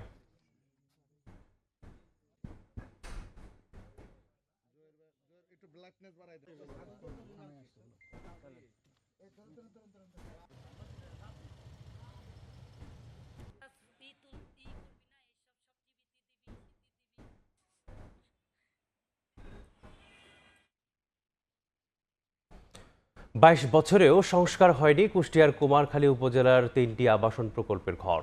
সংস্কারের অভাবে দুর্ভোগে পড়েছেন বাসিন্দারা। ঊর্ধ্বতন কর্তৃপক্ষের সঙ্গে আলোচনা করে সমাধানের আশ্বাস স্থানীয় প্রশাসনের। বাবুল হোসেনের ক্যামেরায় SM রাশেদের রিপোর্ট। বসবাসের অযোগ্য হয়ে পড়েছে কুষ্টিয়া কুমারখালী উপজেলার 3টি আবাসন। ভূমিহীনদের জন্য 2004 সালে নির্মিত হয় এসব আবাসন। এরপর থেকেই নানা সংকটে ভগ্নদশায় পরিণত হয়েছে টিনের ঘরগুলো। মাথার উপর টিনে দেখা দিয়েছে অসংখ্য ছিদ্র। ঘরের বেড়াগুলো মরিচা ধরে ক্ষয়ে গেছে। সামান্য বৃষ্টিতে চলাচলের অনুপযোগী হয়ে পড়েছে সড়ক। আমাদের ঘরে হইলে শোয়ার মতন পরিস্থিতি নাই, প্রত্যেকটা ঘর দিয়ে পানি পড়ে, একটা ঘরের অবস্থাও ভালো না। রান্নাঘর পানি উঠে থাকে, অনেক সমস্যা। রাস্তাঘাট ভেঙে চুরে একদম ইয়ে গেছে, আমাদের জনসাধারণ চলতে পারছে না। 16 বছর দেখিনি আবাসন একটা স্কুল আছে, আমাদের বাচ্চারা স্কুলে যাওয়ার জন্য কাদাকাটি করে, কাদা পানি খসে যেতে চায় না। ঊর্ধ্বতন কর্তৃপক্ষের সঙ্গে আলোচনা করে প্রয়োজনীয় পদক্ষেপ নেওয়ার আশ্বাস উপজেলা নির্বাহী কর্মকর্তার। এই বিষয়টি যেহেতু আমাদের নজরে ছিল না, আমরা অবশ্যই আমাদের ঊর্ধ্বতন কর্তৃপক্ষের সাথে কথা বলে আমরা এই বিষয়ে ব্যবস্থা নিব। কুষ্টিয়া কুমারখালী উপজেলা পরিষদ অফিসের তথ্য মতে আবাসনগুলোতে প্রায় 460টি ভূমিহীন পরিবার বসবাস করে। SM রাশেদ, সময় সংবাদ, Kushtia. Dhaka university model United sessions অ্যাসোসিয়েশনের উদ্যোগে 4 দিনব্যাপী জাতিসংঘ সম্মেলন শুরু হয়েছে। বুধবার নওয়াব আলী চৌধুরী সিনেট ভবনে এই সম্মেলন শুরু হয়। ঢাকা বিশ্ববিদ্যালয়ের উপাচার্য অধ্যাপক ডক্টর ABM ওবায়দুল ইসলাম সম্মেলনের উদ্বোধন করেন। এবারের সম্মেলনের প্রতিপাদ্য পরিবর্তনশীল বৈশ্বিক প্রেক্ষাপটে বৈচিত্র্যের মধ্যে ঐক্য বজায় রেখে কার্যকর বহুপাক্ষিকতাকে সুসংহত করা। অনুষ্ঠানে প্রধান অতিথির বক্তব্যে ঢাকা বিশ্ববিদ্যালয়ের উপাচার্য বলেন, এই আয়োজন শিক্ষার্থীদের বিতর্ক, নেতৃত্ব, কূটনীতি ও দায়িত্বশীল সিদ্ধান্ত গ্রহণের দক্ষতা অর্জনে গুরুত্বপূর্ণ ভূমিকা রাখবে। বিশ্বের বিভিন্ন দেশের প্রায় 500 শিক্ষার্থী 4 দিনব্যাপী এই সম্মেলনে অংশগ্রহণ করেছেন বলে জানান আয়োজকরা।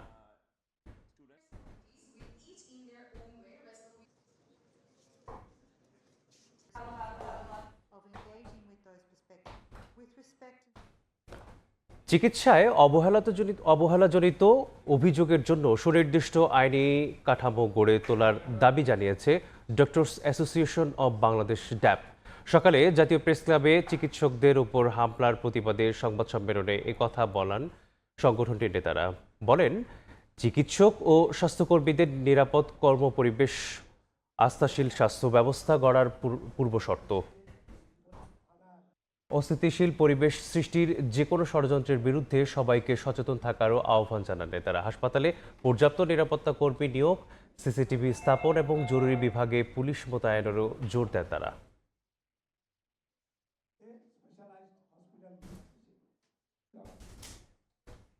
ভোরের সময় ছিল আমার কাছে। পরবর্তী সংবাদগুলো জানাতে যুক্ত হবেন সহকর্মী জিন্নাত জশোয়া। মেজবা, আপনাকে ধন্যবাদ। কচুরিপানা ও পলি জমে নষ্ট হচ্ছে মেহেরপুরের বিভিন্ন নদ নদীর সৌন্দর্য। একসময়ের ভরা যৌবনা নদীগুলো দখল দূষণে এখন মৃতপ্রায়। বিশেষজ্ঞদের মতে নদীর ভারসাম্য রক্ষায় কার্যকর উদ্যোগ না নিলে পরিবেশের উপর মারাত্মক প্রভাব পড়বে। পানি উন্নয়ন বোর্ড বলছে নদীগুলোর অস্তিত্ব রক্ষায় পরিকল্পনা গ্রহণের কাজ চলছে। ফয়সাল হোসেনের ছবিতে বেনিয়ামিনের রিপোর্ট। যৌবন হারিয়েছে একসময়ের খরস্রোতা ভৈরব নদী। কচুরিপানা ও পলি পড়ে অল্প সময়ের ব্যবধানে ব্যবহারের অনুপযোগী হয়ে পড়েছে নদীটি। ভারতের জলঙ্গি নদী থেকে উৎপত্তি হয়ে মেহেরপুর ও চুয়াডাঙ্গা জেলার বুক চিরে বয়ে গেছে নদীটি। 2017 সালে 70 কোটি 65 লাখ টাকা ব্যয়ে 29 কিলোমিটার পুনর্খনন করা হলেও রক্ষণাবেক্ষণের অভাবে কাজে আসেনি তা। অথচ একসময় বড় বড় জাহাজে এসে বণিকেরা ব্যবসা করতেন এ অঞ্চলে। দ্রুত পদক্ষেপ গ্রহণের দাবি এলাকাবাসীর। গোসল করতে পারছি না আমরা, দেখা যাচ্ছে মাছ হয়তো আগে মাছ হচ্ছে না।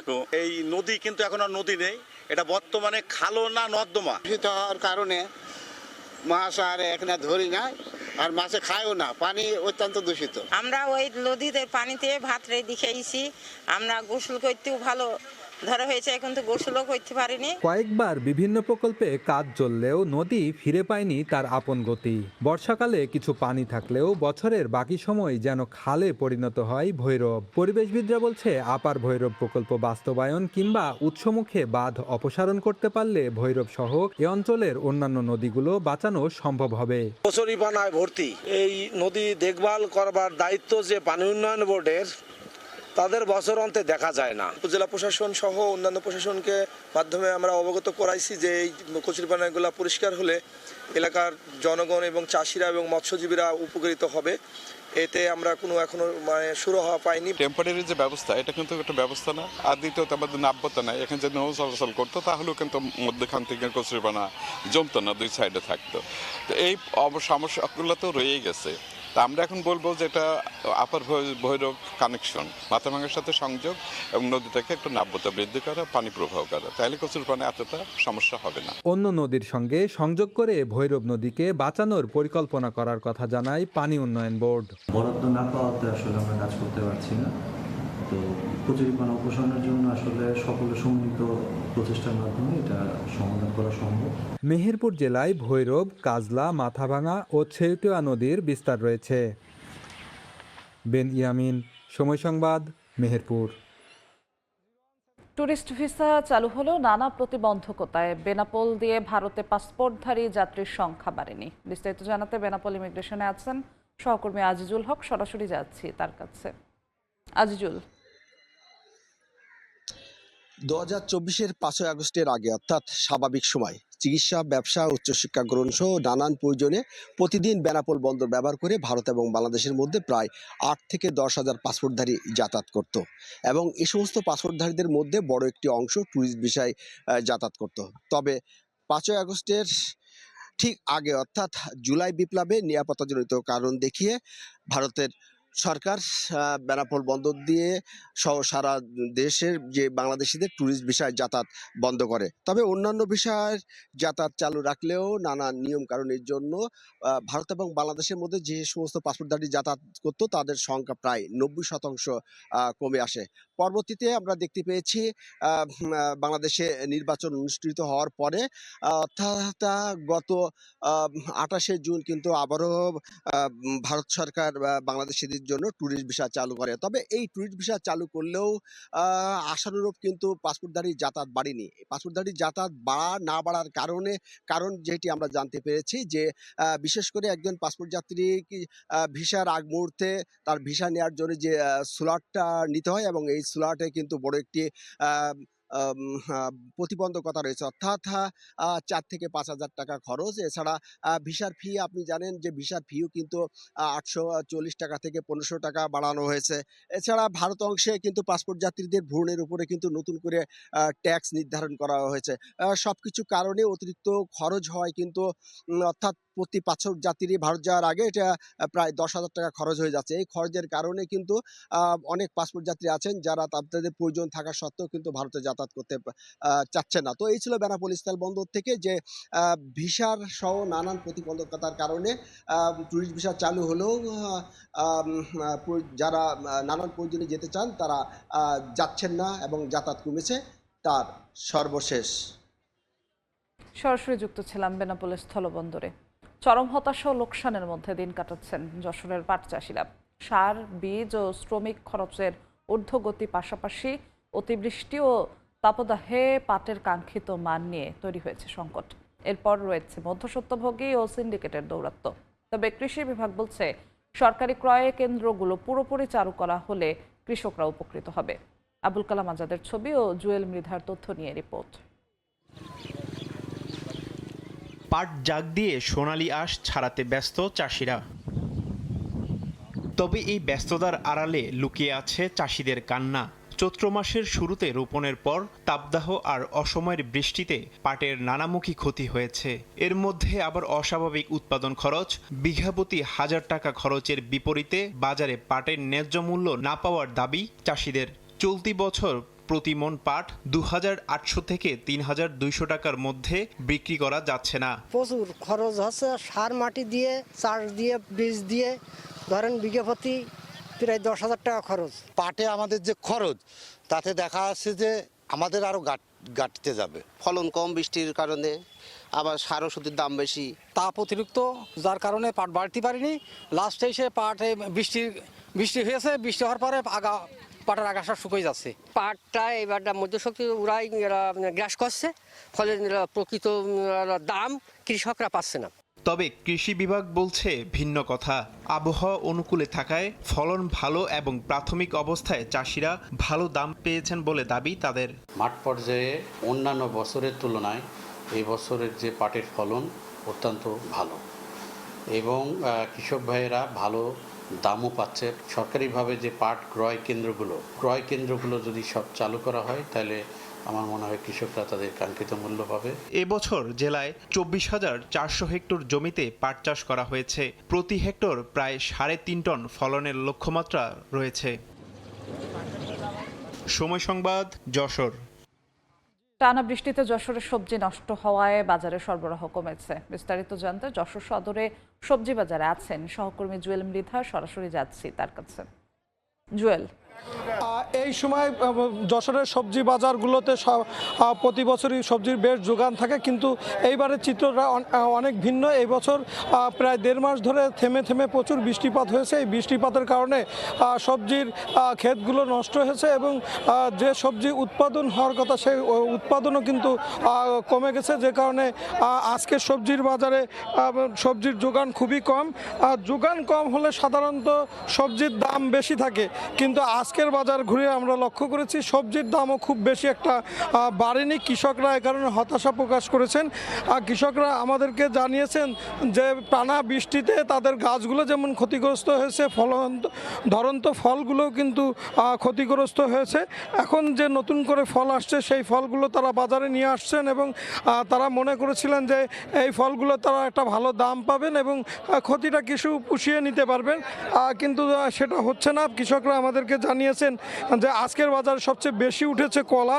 প্রতি কেজি কলা বিক্রি হচ্ছে 25 থেকে 30 টাকা মানভেদে। পুঁই শাক বিক্রি হচ্ছে কেজি 13 টাকা, ধনেপাতা 50 টাকা কেজি, পেঁপে 10 টাকা কেজি, করলা 45 টাকা কেজি, টমেটো 90 টাকা কেজি, কুশি 35 টাকা কেজি, পটল 35 থেকে 40 টাকা কেজি, কুমড়ো 30 থেকে 40 টাকা কেজি, লাল শাক 20-25 টাকা কেজি, ঢেঁড়স বিক্রি হচ্ছে আজকের বাজারে 30 টাকা কেজি, মুখি বিক্রি হচ্ছে 40 টাকা কেজি এবং বরবটি বিক্রি হচ্ছে 30 টাকা কেজি, কাঁকরোল বিক্রি হচ্ছে 35 টাকা কেজি, লাউ বিক্রি হচ্ছে 40 টাকা কেজি এবং আগাম শীতকালীন সবজি হিসাবে আজকের বাজারে এসেছে শিম 140 টাকা কেজি এবং মূলা বিক্রি হচ্ছে 25 টাকা কেজি। আমরা যেটা কথা বলে জেনেছি যে মানুষের আয় এবং ব্যয়ের যে অসঙ্গতি, এই অসঙ্গতির কারণে মানুষের ক্রয় ক্ষমতা কমার কারণে সবজি বিক্রি কম হচ্ছে, ক্রেতারা কিনছে না, সে কারণে এই বাজারে প্রভাব পড়েছে এবং এই বাজারে কৃষকরাও দাম পাচ্ছে না। যশোর থেকে এই ছিল আমার কাছে সর্বশেষ। সরাসরি যুক্ত ছিলাম যশোরে। ভোরের সময় আরও থাকছে। ইরানের ওপর অর্থনৈতিক নিষেধাজ্ঞা ঘোষণা ট্রাম্পের। ইরানের সঙ্গে লেনদেনকারী দেশকেও চরম পরিণতির হুমকি।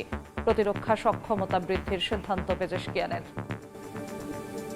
সাতক্ষীরার মাটির তৈরি তৈজসপত্র জনপ্রিয় হয়ে উঠেছে। এলাকার গণ্ডি পেরিয়ে যাচ্ছে বিভিন্ন প্রান্তেও, ফলে স্থানীয়দের জীবিকায় খুলে দিয়েছে নতুন সম্ভাবনার দ্বার। সরকারি সহায়তা পেলে শুধু পাল সম্প্রদায় নয়, সবারই কর্মসংস্থান গড়া সম্ভব বলে মনে করেন উদ্যোক্তারা। মমতাজ আহমেদ বাপির পাঠানো তথ্য ও সাগর হোসেনের তোলা ছবি নিয়ে রিপোর্ট। সুনিপুণ হাতে তৈরি হচ্ছে মাটির তৈজসপত্র। নান্দনিক প্লেট, গ্লাস, চায়ের কাপ, মগসহ এসব তৈজসপত্র তৈরি হচ্ছে সাতক্ষীরার তালায় মাঝিয়ারা গ্রামে। যত্ন সহকারে বানানো এসব তৈজসপত্র দেখে বোঝার উপায় নেই মাটির তৈরি, ফলে চাহিদা রয়েছে ব্যাপক। জেলা ছাড়াও আশপাশের বিভিন্ন এলাকায় বিক্রি হচ্ছে এসব তৈজসপত্র। এর সঙ্গে যুক্ত থেকে কর্মসংস্থানের সুযোগ হয়েছে শতাধিক পরিবারের।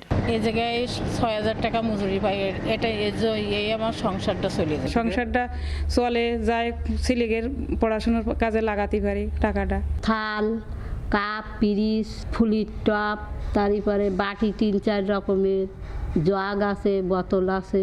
বিলুপ্তির পথে ছিল, যেটা এখন আধুনিকভাবে আমরা আবার এখানে আধুনিক মেশিনের মাধ্যম দিয়ে সব কিছু তৈরি করছি এবং দেশ এবং দেশের বাইরে সব জায়গায় যাচ্ছে। তবে পৃষ্ঠপোষকতা পেলে এই শিল্পের প্রসার সম্ভব বলে মনে করেন উদ্যোক্তারা। 600 পরিবারকে ইতিমধ্যে আমরা কর্মসংস্থানের সুযোগ সৃষ্টি করতে পেরেছি। আমরা যদি এই পণ্যটাকে আরও সম্প্রসারণ করে এরা কোয়ালিটিপূর্ণ জিনিস আমরা তৈরি করতে পারি, তাহলে আমাদের দেশে এবং দেশের বাইরে এটা অনেক বৈদেশিক মুদ্রা আয় করা সম্ভব। কারখানাটিতে পাল সম্প্রদায়ের অন্তত 600 পরিবার কাজ করে। সময় সংবাদ, সাতক্ষীরা। ইরানের উপর কঠোর অর্থনৈতিক নিষেধাজ্ঞা আরোপের ঘোষণা দিয়েছেন মার্কিন প্রেসিডেন্ট ডোনাল্ড ট্রাম্প। তেহরানের সঙ্গে লেনদেনকারী দেশকেও চরম অর্থনৈতিক পরিণতির মুখোমুখি হতে হবে বলে কড়া হুঁশিয়ারি দিয়েছেন তিনি। যদিও এমন হুমকির আগে ইরানের সঙ্গে ফের আলোচনা শুরুর ইঙ্গিতও দেন ট্রাম্প। এমন পরিস্থিতিতে কূটনৈতিক সমাধান বের করতে ইরানের পররাষ্ট্রমন্ত্রী আব্বাস আরাকচির সঙ্গে ফোনালাপ করেছেন পাকিস্তানের সেনাপ্রধান আসিম মুনির।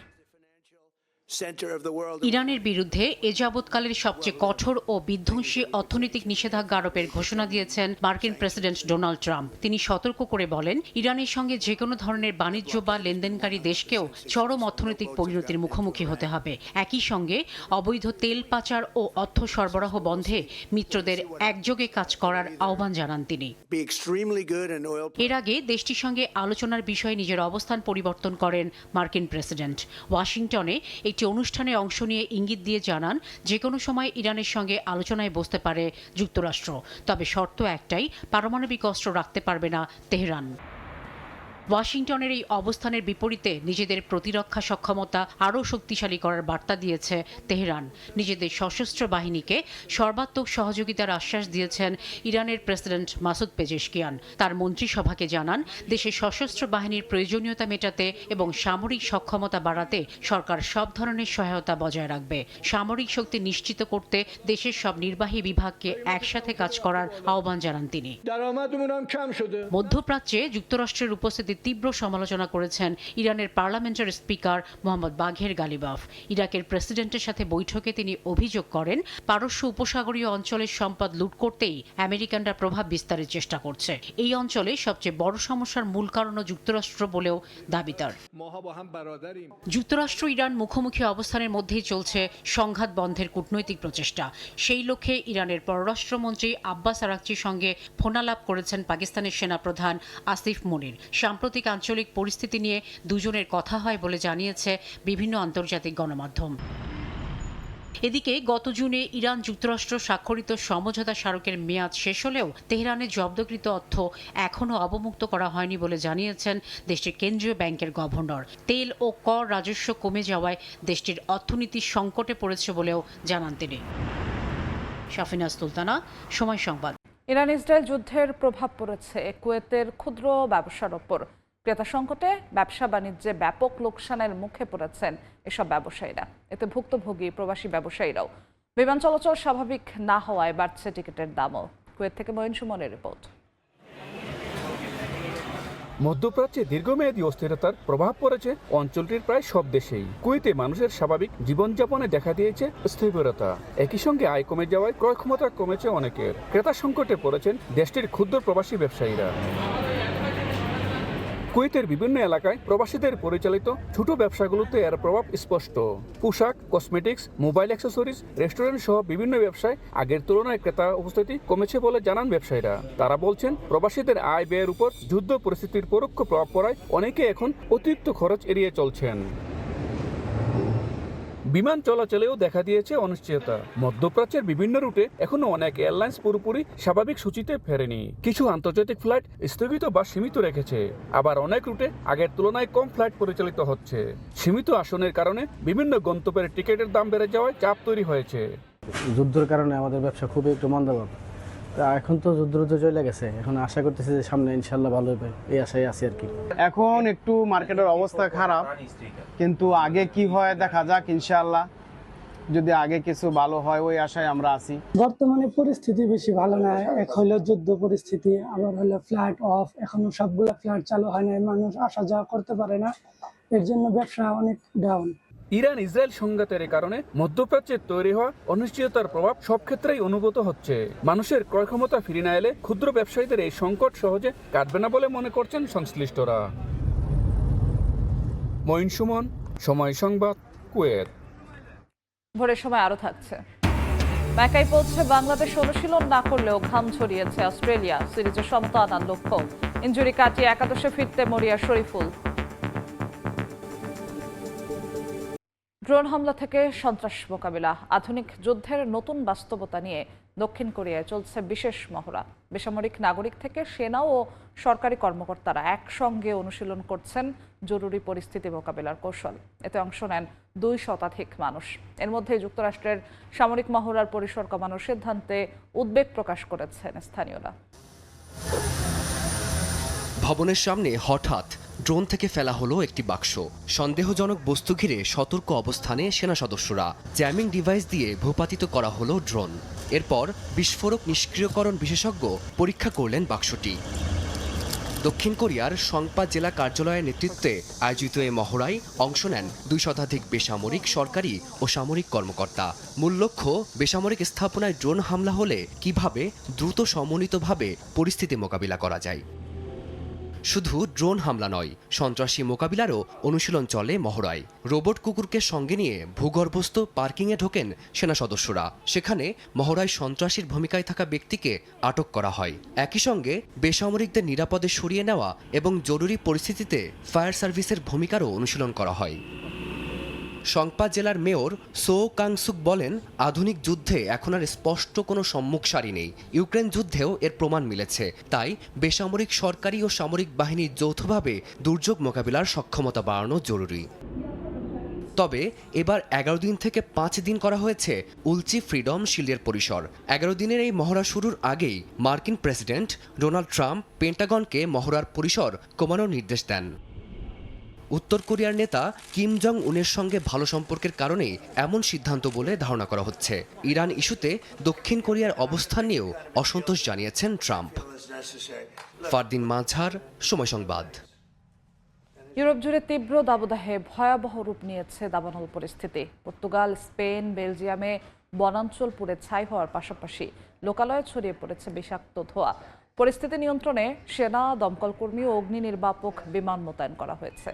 হাজার হাজার মানুষকে নিরাপদ স্থানে সরিয়ে নেওয়ার পাশাপাশি আন্তর্জাতিক সহায়তায় চলছে আগুন নেভানোর মরিয়া চেষ্টা। দাবানলে জ্বলছে পর্তুগালের উত্তরাঞ্চল। বিশাল এলাকা জুড়ে ছড়িয়ে পড়েছে আগুন। আরুকা ও তোরে দে মনকোরভোতে আগুন নিয়ন্ত্রণে ব্যস্ত শত শত দমকল কর্মী। এই 2 এলাকায় আগুন নেভাতে মোতায়েন ছিলেন 1000-এরও বেশি জরুরি কর্মী। কাজে লাগানো হয় শত শত যানবাহন ও একাধিক অগ্নি নির্বাপক বিমানকে। আরুকায় আগুনে পুড়ে গেছে প্রায় 3000 হেক্টর এলাকা। তোরেদো মনকোরভোতে ক্ষতিগ্রস্ত আরও 700 হেক্টর। স্পেনের মাদ্রিদ ও কাসেরেসে দাবানল ছড়িয়ে পড়ায় হাজার হাজার বাসিন্দাকে নিরাপদ আশ্রয়ে সরিয়ে নেওয়া হয়েছে। কাসেরেস এলাকায় অন্তত 2200 হেক্টর জমি ক্ষতিগ্রস্ত হয়েছে এবং বেশ কয়েকটা স্থাপনা পুড়ে গেছে। অন্যদিকে মাদ্রিদের পশ্চিমাঞ্চলে নতুন করে আগুন দেখা দেয়ায় জরুরি ভিত্তিতে 5টি বিমান ও ডজনখানেক পদাতিক ইউনিট মোতায়েন করেছে প্রশাসন। টানা দাবদাহে ইউরোপের এই ভূমধ্যসাগরীয় দেশটি চলতি মৌসুমে সবচেয়ে বড় প্রাকৃতিক বিপর্যয়ের মুখোমুখি। বেলজিয়ামে 1 শতাব্দীর মধ্যে সবচেয়ে বড় দাবানল নিয়ন্ত্রণে কাজ করছে দমকলকর্মী ও জরুরি দল। জীবনের ঝুঁকি নিয়ে রাতভর অভিযান চালিয়েছেন তারা। তবে দুর্গম জলাভূমি, পাইন বন ও শুকনো গাছপালার কারণে আগুন নিয়ন্ত্রণে বড় বাধার মুখে পড়তে হয় তাদের। বাতাস ও বৃষ্টির কারণে ব্যাহত হয় আকাশপথে পানি ছেটানোর কাজও। সীমান্ত পেরিয়ে ফ্রান্সের পূর্বাঞ্চল পর্যন্ত আগুনের ধোঁয়া ছড়িয়ে পড়ে। সীমান্তবর্তী এলাকার কিছু বাসিন্দাকে সরিয়েও নেওয়া হয়েছে।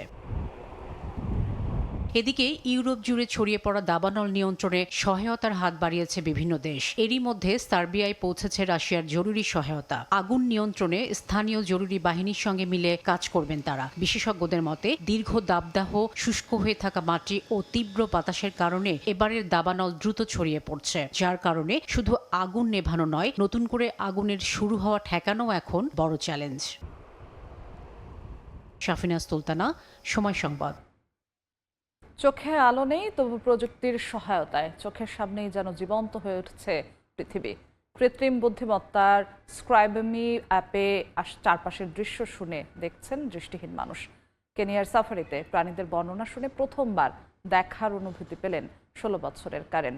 দৃষ্টিহীন ভাই বোনের হাত ধরে অসম্ভবকেও সম্ভব করার গল্প এখন প্রযুক্তির হাত ধরে। দৃষ্টিশক্তি নেই, কিন্তু প্রযুক্তির সহায়তায় যেন চোখের সামনে ভেসে উঠছে চারপাশের পৃথিবী। কেনিয়ার সাফারিতে গিয়ে 16 বছর বয়সী দৃষ্টিহীন কারেন মোরাদ অনুভব করেন তিনি যেন সত্যি দেখতে পাচ্ছেন। আর এই অভিজ্ঞতার পেছনে রয়েছে তারই ভাই মার্ক মোরাদের তৈরি কৃত্রিম বুদ্ধিমত্তা নির্ভর অ্যাপ স্ক্রাইব মি। কায়রোর বাসিন্দা মার্ক মোরাদ জন্ম থেকে দৃষ্টিহীন ছিলেন না। 2018 সালে 6ষ্ঠ শ্রেণীতে পড়ার সময় হঠাৎ তার দৃষ্টিশক্তি কমতে শুরু করে। একের পর এক চিকিৎসকের শরণাপন্ন হয়েও কারণ মিলছিল না তার। পরে জানা যায় বিরল ও নিরাময় অযোগ্য এক অপটিক নার্ভের সমস্যায় আক্রান্ত তিনি। প্রায় 3 বছর ধরে ধীরে ধীরে দৃষ্টিশক্তি হারিয়ে 2021 সালের শেষ দিকে পুরোপুরি অন্ধ হয়ে যান মার্ক। মার্কের দৃষ্টিশক্তি হারানোর পর সবচেয়ে বড় চ্যালেঞ্জ হয়ে দাঁড়ায় তার পড়াশোনা, বিশেষ করে পদার্থবিজ্ঞান ও রসায়নের চার্ট, ছবি, ডায়াগ্রাম কিংবা সমীকরণ বুঝতে প্রচলিত স্ক্রিন রিডার কোনো সহায়তা করছিল না। আর এর সমাধান খুঁজতে নিজেই প্রোগ্রামিং শেখা শুরু করেন মার্ক। ইউটিউবে টিউটোরিয়াল দেখে কোডিং শিখে 2023 সালের মধ্যে তৈরি করেন অ্যাপ স্ক্রাইব মি। শুরুতে কোনো ফাইল আপলোড করলে অ্যাপটি তার লেখা পড়ে শোনাতো এবং ছবির বর্ণনা দিত। পরে এতে যুক্ত হয় কৃত্রিম বুদ্ধিমত্তা। এখন মোবাইলের ক্যামেরা দিয়ে আশপাশের দৃশ্য সম্পর্কে প্রশ্ন করলেও তাৎক্ষণিক উত্তর দিতে পারে অ্যাপটি। বর্তমানে 20টি ভাষায় কাজ করে স্ক্রাইব মি অ্যাপ, আর এটি যুক্ত হয়েছে মেটার স্মার্ট গ্লাসের সঙ্গেও। স্মার্ট গ্লাসে স্ক্রাইব মি ব্যবহারের অভিজ্ঞতা অনেকটা এমন যে সবসময় একজন মানুষ পাশে আছে যিনি চারপাশ দেখে সবকিছু বুঝিয়ে দেন। এতে হাতে মোবাইল ধরে রাখার প্রয়োজন হয় না। দৃষ্টিহীন ব্যক্তি এক হাতে লাঠি ব্যবহার করেই চলাফেরা করতে পারে।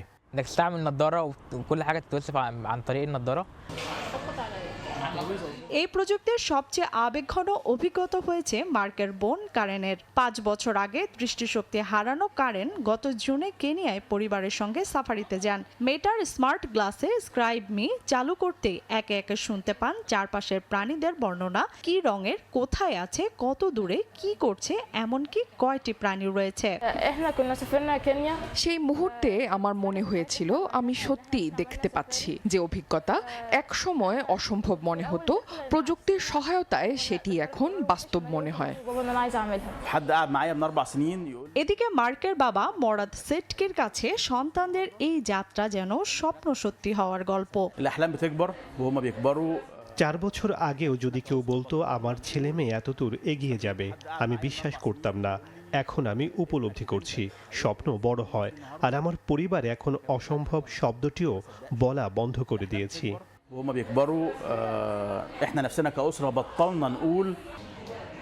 দৃষ্টিশক্তি হারানো 2 ভাই বোনের জীবনে এই প্রযুক্তি শুধু সহায়ক একটি যন্ত্র নয়, বরং অদেখা পৃথিবীকে নতুনভাবে অনুভব করার একটি পথ। আর মার্কের তৈরি স্ক্রাইব মি সেই পথেই দৃষ্টিহীন মানুষের জন্য খুলে দিচ্ছে নতুন সম্ভাবনার দুয়ার।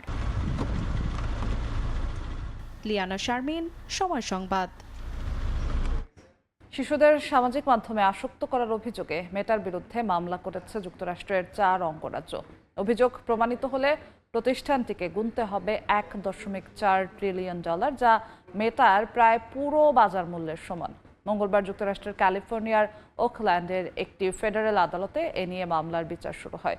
অভিযোগকারীদের দাবি, শিশুদের সুরক্ষা আইন ভেঙে এবং অপ্রাপ্তবয়স্কদের মানসিক স্বাস্থ্যের ক্ষতি করেছে প্রতিষ্ঠানটি। আরও অভিযোগ করা হয়, মেটা তাদের অ্যাপগুলোকে এমনভাবে তৈরি করেছে যাতে ব্যবহারকারীদের মধ্যে উদ্বেগ, মানসিক অবসাদ ও আত্মহত্যার প্রবণতা বাড়ছে। মামলায় হেরে গেলে ফেসবুক ও ইনস্টাগ্রামের কার্যক্রমেও স্থায়ী পরিবর্তন আনার নির্দেশ আসতে পারে। যুক্তরাজ্যের বাংলাদেশি অধ্যুষিত এলাকা টাওয়ার হ্যামলেটসে এলেভেল ও লেভেল 3 পরীক্ষার ফল প্রকাশের দিন ছিল উৎসবমুখর। অসাধারণ ফলাফলে উচ্ছ্বসিত শিক্ষার্থী, পরিবার ও শিক্ষকরা। বিশেষ করে বাংলাদেশি বংশোদ্ভূত শিক্ষার্থীদের সাফল্যে গর্বিত পুরো কমিউনিটি। কাঙ্ক্ষিত ফল অর্জন করে তরুণরা এখন নতুন স্বপ্ন নিয়ে এগোচ্ছেন বিশ্ববিদ্যালয় জীবনের দিকে। লন্ডন থেকে বিস্তারিত জানাচ্ছেন শোয়েব কবির। যুক্তরাজ্যে বাংলাদেশে অধ্যুষিত টাওয়ার হ্যামলেটসের স্কুল ও কলেজগুলোতে এ লেভেলের ফল প্রকাশের দিন সকাল থেকেই ছিল উৎসবের আমেজ। কাঙ্ক্ষিত ফলাফল পেতে শিক্ষার্থীরা জড়ো হন নিজ নিজ শিক্ষা প্রতিষ্ঠানে। শিক্ষার্থীদের এই সাফল্যে গর্বিত পরিবার ও শিক্ষকরা। এবছরও দারুণ ফল করেছে বিভিন্ন শিক্ষা প্রতিষ্ঠানের শিক্ষার্থীরা। বাংলাদেশি বংশোদ্ভূত ইব্রাহিম, সিয়ানা, তানিশা ও ইফতেখার সহ অনেক শিক্ষার্থী যুক্তরাজ্যের খ্যাতনামা বিশ্ববিদ্যালয়ে পড়াশোনার সুযোগ নিশ্চিত করেছেন। I didn't really expect to get this high, and I finally get into my dream university, so I'm really excited about that. I study history, art and maths, and I'm hopefully going to read architecture at uni in 27. So this year I'm taking a gap year. I'm actually very happy with my grades, and in the future I want to go uni. I want to study liberal arts in Birkbeck. I'd like to thank my teachers and everyone in this institution that helped me out to achieve these grades. একই রকম আনন্দঘন পরিবেশ দেখা গেছে Saint Paul's way trust স্কুলেও। সেখানে ফলাফল সংগ্রহ করতে আসা শিক্ষার্থীদের সঙ্গে আনন্দ ভাগ করে নিতে উপস্থিত ছিলেন টাওয়ার হ্যামলেটস কাউন্সিলের কাউন্সিলর ফয়সাল আহমেদ। শিক্ষার্থীদের এমন ধারাবাহিকভাবে সফল হওয়ায় গর্ব প্রকাশ করেছেন প্রতিষ্ঠানের শিক্ষকরাও। তারা big universities as I are studying chemical engineering, maths and other subjects. So well done to all the students and well done to the families, the school, the teachers, all the staff that helped them achieve this achievement. We're really pleased this year, as always, with the incredible performance of our students, their hard work, their resilience and the support that they've received from all the teachers, from their families and from the wider community has translated into a fantastic set of results. Tower হ্যামলেটসের executive mayor Lutfur রহমানও ফল প্রত্যাশীদের সকল শিক্ষার্থীকে অভিনন্দন জানিয়েছেন। শিক্ষার্থীদের বিশ্ববিদ্যালয় জীবন ও ভবিষ্যৎ ক্যারিয়ারের পথে এখন নতুন স্বপ্ন নিয়ে এগিয়ে যাচ্ছেন টাওয়ার হ্যামলেটসের তরুণরা। শোয়েব কবির, সময় সংবাদ, লন্ডন। মালদ্বীপে বসবাসরত প্রবাসী বাংলাদেশিদের সামাজিক যোগাযোগ মাধ্যম ব্যবহারে দায়িত্বশীল ও সতর্ক থাকার আহ্বান জানিয়েছে বাংলাদেশ হাইকমিশন। বিশেষ করে ধর্ম, রাজনীতি, জনশৃঙ্খলা ও জাতীয় নিরাপত্তার মতো সংবেদনশীল বিষয়ে আইন বিরোধী উস্কানিমূলক পোস্ট শেয়ার না করার অনুরোধ জানানো হয়েছে। স্থানীয় আইন পরিপন্থী কোনো তথ্য প্রচারের কারণে প্রবাসীরা যেন আইনি জটিলতায় না পড়েন তা নিশ্চিত করতে এই জনসচেতনতামূলক সতর্কবার্তা। আমাদের একটা জিনিস খেয়াল রাখতে হবে যে আমরা কিন্তু অন্য একটা দেশে আছি। এই অন্য দেশে থাকা অবস্থায় আমাদের কিন্তু সেই দেশের আইন কানুনকে আমাদের সবসময় কিন্তু দেখতে হবে যে আমরা যেন সেই দেশের আইন কানুন মেনে চলি। সেই দেশের যে বিষয়গুলো হচ্ছে ওই দেশের সংস্কৃতির সাথে যায়, ওই দেশের খাদ্যাভ্যাসের সাথে যায়, ওই দেশের এবং ছোট্ট একটা কথোপকথনের সাথে যায়, ওগুলোকে আমরা একটু সিরিয়াসলিভাবে দেখব, আমরা একটু ওই দেশের আইন কানুনগুলোকে মেনে চলবো। চীনের ইউনান প্রদেশের ঐতিহ্যবাহী নৃত্যে মুগ্ধ নেট দুনিয়া। প্রথম ইউনান সুপার লিগের সমাপনী অনুষ্ঠানে ছুরি নৃত্যের ব্যতিক্রমী পরিবেশনা দিয়ে লাখো দর্শকের নজর কেড়েছেন নৃত্যশিল্পী ইউয়ান ঝিপিং। ঐতিহ্যবাহী সংস্কৃতিকে নতুন আঙ্গিকে তুলে ধরাই যার লক্ষ্য। হাতে ছুরি নিয়ে নৃত্যের ছন্দে মাতোয়ারা, কখনো দ্রুত কখনো নিখুঁত কৌশলে এভাবেই ঐতিহ্যবাহী জিংপো নৃত্য পরিবেশন করছেন চীনের ইউনান প্রদেশের নৃত্যশিল্পী ইউয়ান ঝিপিং। জুলাইয়ে প্রথম ইউনান সুপার লিগের সমাপনী অনুষ্ঠানে তার এই পরিবেশনা নজর কাড়ে দর্শকদের। সামাজিক যোগাযোগ মাধ্যমে ছড়িয়ে পড়ার পর ছুরি নৃত্যের ভিডিওটি পেয়েছে লাখো ভিউ। জিংপো সংস্কৃতির সঙ্গে ইউয়ানের পরিচয় ওয়াংশান নামের নৃত্য পরিবেশনার মাধ্যমে। ঐতিহ্যবাহী এই নৃত্য আয়ত্ত করতে তাকে দীর্ঘ সময় ধরে শিখতে হয়েছে ছুরি চালানোর কৌশল ও নৃত্যের বিভিন্ন প্রশিক্ষণ। কিছু জাতিগোষ্ঠী পাহাড়ে বসবাস করে, কেউ পানির কাছে, কেউ আগুনের আশেপাশে, আবার কেউ রেইন ফরেস্টে। পরিবেশ আলাদা হলেও নৃত্যের মঞ্চে তারা যেন একই ছন্দে বাঁধা। সম্প্রতি টর্চ ফেস্টিভ্যালেও নতুন পরিবেশনা নিয়ে হাজির হন ইউয়ান। এবার ই জাতিগোষ্ঠীর লেফট ফুট নৃত্যের সঙ্গে ব্যবহার করেন ঐতিহ্যবাহী তারবাদ্য ইউয়েচিন। ইউয়ানের ভাষ্যে লেফট ফুট নৃত্যের সময় তিনি এতটাই আনন্দ পান যে চোখের কোণের হাসির রেখাও ফুটে ওঠে। ইউয়ানের বিশ্বাস, প্রতিটি জাতিগোষ্ঠীর শিল্পীর উচিত নিজের সংস্কৃতির স্বাতন্ত্র্য খুঁজে বের করা এবং সেটিকে নিজস্ব বৈশিষ্ট্য অক্ষুণ্ণ রেখেই তুলে ধরা। ফারদিন মাঝার, সময় সংবাদ। ডারউইন টেস্টের পারফরমেন্স ম্যাকাইতেও ধরে রাখতে চায় টাইগার পেস ডিপার্টমেন্ট। ইনজুরি কাটিয়ে একাদশে ফিরতে মরিয়া পেসার শরীফুল ইসলাম। এই টেস্টেও দারুণ কিছু করবে বাংলাদেশ, এমনটাই বিশ্বাস বাঁহাতি এই পেসারের। অস্ট্রেলিয়া থেকে আরও জানাচ্ছেন তারেক হাসান শিমুল। ডারউইনে ঐতিহাসিক জয়ের পর লম্বা এক ভ্রমণ ক্লান্তি নিয়ে বাংলাদেশ দলকে মাকাইতে আসতে হয়েছে। বিমানের যান্ত্রিক ত্রুটির কারণে 6 ঘন্টার পথ লেগেছে 14 ঘন্টা। বিমানের ভেতরেই 2 ঘন্টা বসে থাকতে হয়েছিল ক্রিকেটারদের। তাই আসার পরের দিনটা বাংলাদেশ দলের আনুষ্ঠানিক কোনো অনুশীলন রাখা হয়নি। তবে একেবারে যে হোটেল বন্দি থাকছেন ক্রিকেটাররা তেমনটাও নয়। একটা জিম সেশন হয়েছে স্থানীয় সময় সকাল 11:30 থেকে 1টা। এই সময়টার মধ্যে ক্রিকেটাররা তাদের জিম সেশনটা করেছেন। ট্রেনার ইফসি তাদেরকে নিয়ে কাজ করেছেন। ডারউইন থেকে মাকাইতে এসে কিছুটা উল্টো ওয়েদারের সঙ্গে মানিয়ে নিতে হচ্ছে বাংলাদেশ দলকে, কারণ ডারউইনে অনেকটা গরম ছিল, অনেকটা বাংলাদেশের মতো পরিস্থিতি ছিল, কিন্তু মাকাইতে এসে যে আমাদেরকে গরম কাপড় পরে থাকতে হচ্ছে। যদিও এদিন মাঠে আসেননি ক্রিকেটাররা, এরই মাঝে বাংলাদেশ দল কিন্তু পরিকল্পনা সাজাতে শুরু করেছে অস্ট্রেলিয়া বদরে। আলোচনায় ঘুরে ফিরে আসলো ডারউইন টেস্টের কথা। খেলার সুযোগ হয়নি শরীফুলের, যোগ দিয়েছিলেন একটু দেরিতে। তবে ঐতিহাসিক জয়ের সাক্ষী হতে পেরেই খুশি তিনি। ছবির ভিতরে তো অন্তত আসছি, খুবই ভালো লাগছে। চেষ্টা করব এটা আমরা ক্যারি করা। জিম সেশনেই বেশি সময় দিয়েছেন, মানিয়ে নিয়ে পরের টেস্টে চোখ। পকেটে পুরতে চান সিরিজটা। বাংলাদেশ সবাই খুশি হয়েছে, তার থেকে বেশি হয়তো আমি আরো বেশি খুশি হয়েছি। আমরাও চাচ্ছি সিরিজ জিতে, ইনশাল্লাহ আমরা চেষ্টা করব। পেস ইউনিট দারুণ করছে। তাদের সঙ্গী শরীফুলও নিজে না থাকলেও তাসকিন, হাসানদের পারফরমেন্সে দল জয় পাওয়ায় আনন্দ তার। সুযোগের অপেক্ষায় আছেন নিজের সেরাটা দিতে। পেসাররা যখন ভালো করে অবশ্যই ভালো লাগে, বাট শুধু পেসার না, টিম বাংলাদেশ যখন ভালো করে ব্যাটিং, ফিল্ডিং, বোলিং তিনটা পার্টি, তখন আরো বেশি ভালো লাগে। আমি তো সবসময় প্রস্তুত, এখন দেখা যাক যদি রিজিকে থাকে। অসি ভূমিতে ইতিহাস এরই মধ্যে লেখা হয়ে গেছে। এবার তার পূর্ণতা দেওয়ার পালা, টাইগাররা মুখিয়ে দারুণ কিছু করতে। তারেক হাসান শিমুল, সময় সংবাদ, ম্যাকাই, অস্ট্রেলিয়া। এদিকে বাংলাদেশ না করলেও ম্যাকায় পৌঁছে ঐচ্ছিক অনুশীলন করেছে অস্ট্রেলিয়া। অপশনাল হলেও অনুশীলনে হাজির ছিলেন দলের প্রায় সব ক্রিকেটার। তবে এদিন নিয়মিত পেসারদের দেখা যায়নি। গ্রেট ব্যারিয়ার রিফ অ্যারেনার পাশের মাঠে ব্যাট বলে নিজেদের ঝালিয়ে নেন স্মিথ লায়নরা। কন্ডিশনের সঙ্গে মানিয়ে নিয়ে সর্বোচ্চ দিয়ে এই ম্যাচ জিততে মরিয়া বলে জানান অজি ব্যাটার অ্যালেক্স ক্যারি। অস্ট্রেলিয়ার ম্যাকায় থেকে তারেক হাসান শিমুলের আরও একটি রিপোর্ট। বাংলাদেশের কাছে ডারউইন টেস্ট হারার পর অস্ট্রেলিয়া কতটা চাপের মধ্যে রয়েছে সেটা কিন্তু প্রমাণ করে এই যে পেছনে চলা অনুশীলনে।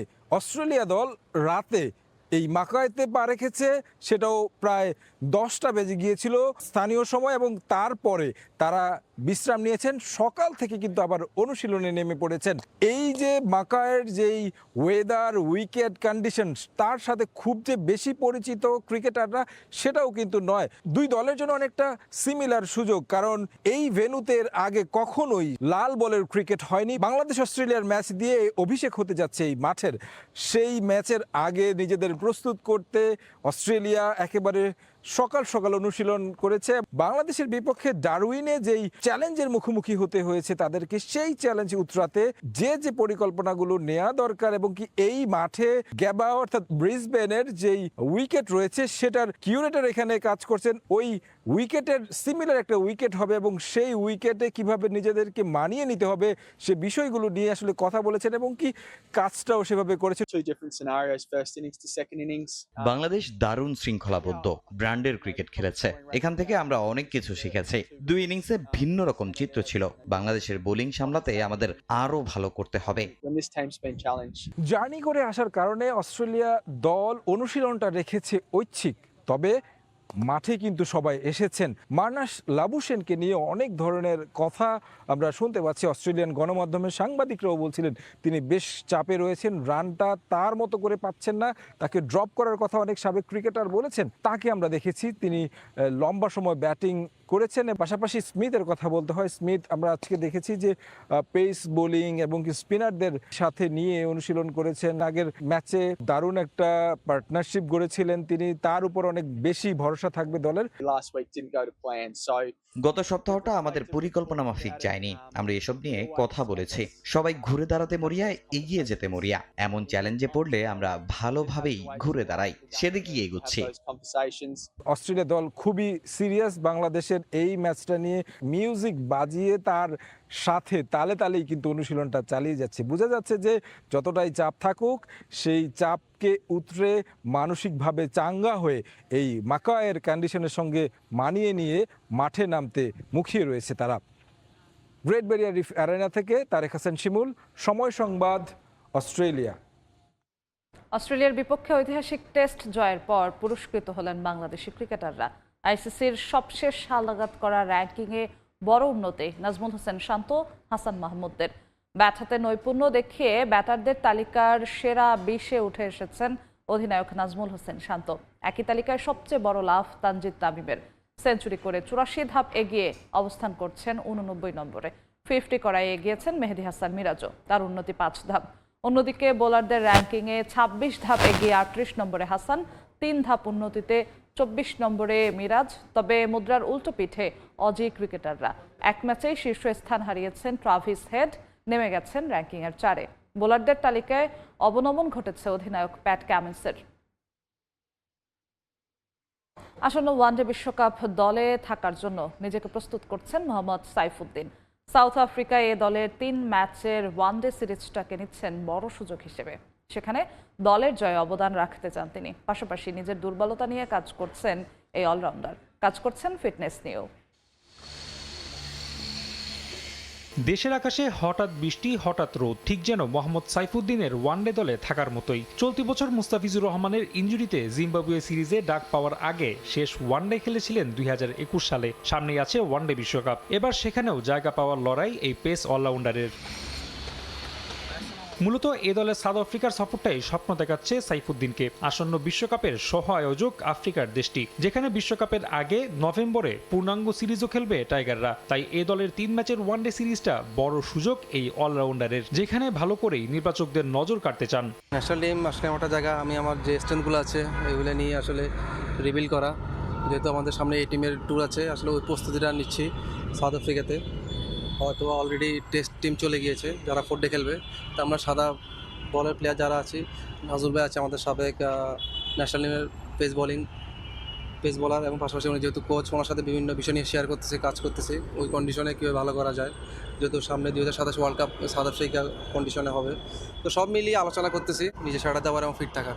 অবশ্য দলে নিজের জায়গা পাকাপোক্ত করতে কোনো কমতি রাখছেন না সাইফুদ্দিন। 6 সেপ্টেম্বর শুরু ওয়ানডে সিরিজ, তাই সাদা বলের ক্রিকেটাররা এখনও অবস্থান করছেন দেশেই। তবে দলের অফিসিয়াল অনুশীলন না থাকলেও থেমে নেই সাইফুদ্দিন। বিরতির দিনেও নেটে ঘাম ঝরিয়েছেন এই অলরাউন্ডার। ভালো তো শেষ নেই, ভালো আর করা যায়, তো সেই লক্ষ্যে কাজ করতেছি। যেহেতু এখনও আমাদের অফিসিয়ালি এই টিমের প্র্যাকটিস অফ ডে, তারপর আমি পার্সোনালি এসে কাজ করতেছি যতটুকু ইমপ্রুভ করা যায়। আমি জানি আমার ল্যাকিংসগুলো কোন জায়গায় আছে ইন্টারন্যাশনাল ক্রিকেটে, সেটা নিয়ে কাজ করতেছি বোলিংয়ে এবং ব্যাটিংয়ে।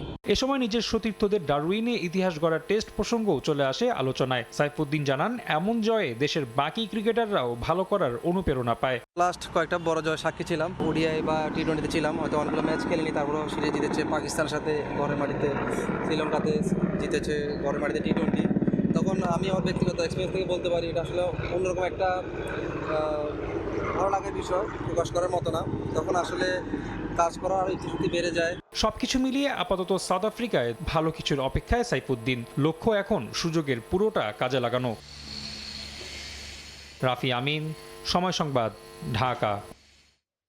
বার্সেলোনার সঙ্গে চুক্তির আনুষ্ঠানিকতা সেরেছেন স্প্যানিশ মিডফিল্ডার রদ্রি। চুক্তি শেষে নিজের স্বপ্ন পূরণ হয়েছে বলে মন্তব্য করেছেন তিনি। সিটি ছেড়ে আসা কঠিন হলেও নতুন চ্যালেঞ্জের জন্যই এই সিদ্ধান্ত বলে জানিয়েছেন রদ্রি। 76 মিলিয়ন ইউরোতে 4 বছরের জন্য কাতালুনিয়ানদের সঙ্গে চুক্তি করলেন তিনি।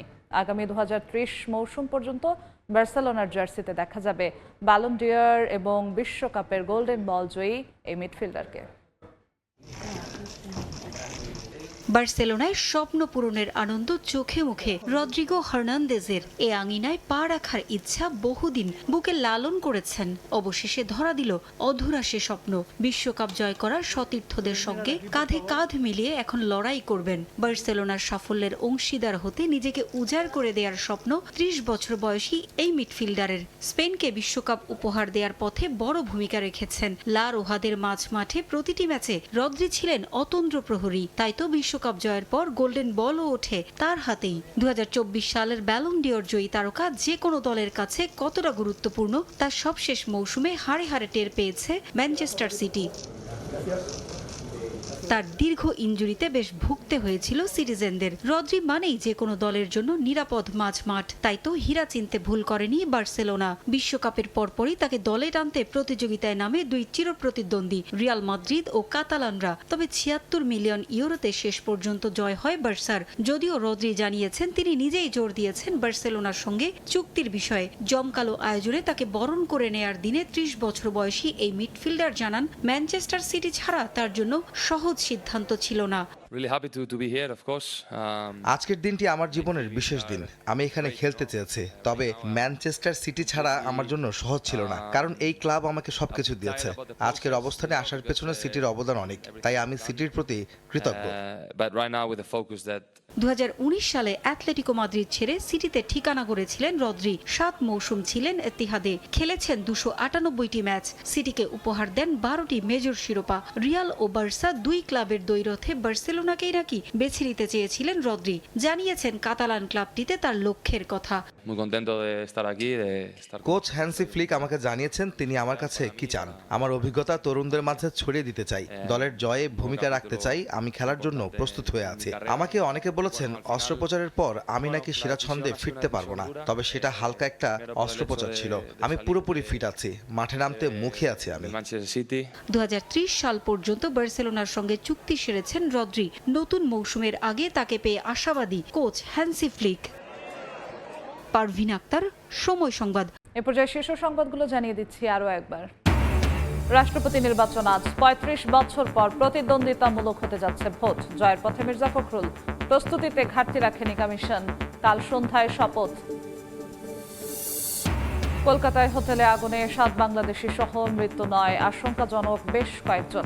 একই পরিবারের ৪ জনের বাড়ি কুষ্টিয়ায়। দ্রুতই মরদেহ দেশে আনার ঘোষণা। মহেশখালীতে মার্কিন কোম্পানির এলএনজি টার্মিনাল থেকে আবারও গ্যাস সরবরাহ বন্ধ। সংকট বাড়ার শঙ্কা। আসছে নতুন কার্গো। কয়েকদিনের মধ্যেই পরিস্থিতির উন্নতির আশা। খুলনায় ১.৫ ঘন্টার ব্যবধানে গুলিতে ২ যুবক নিহত। এলাকায় আতঙ্ক। দ্বন্দ্বের জেরে হামলা, ধারণা পুলিশের। জড়িতদের আটকে অভিযান। এবং এসএসসির ফল পুনর্মূল্যায়নের রেকর্ড আবেদন। ১২,৮৭,০০০ খাতা নিরীক্ষায় সময় মাত্র ২০ দিন। সময়সীমা নিয়ে প্রশ্ন। সর্বোচ্চ সতর্কতার পরামর্শ।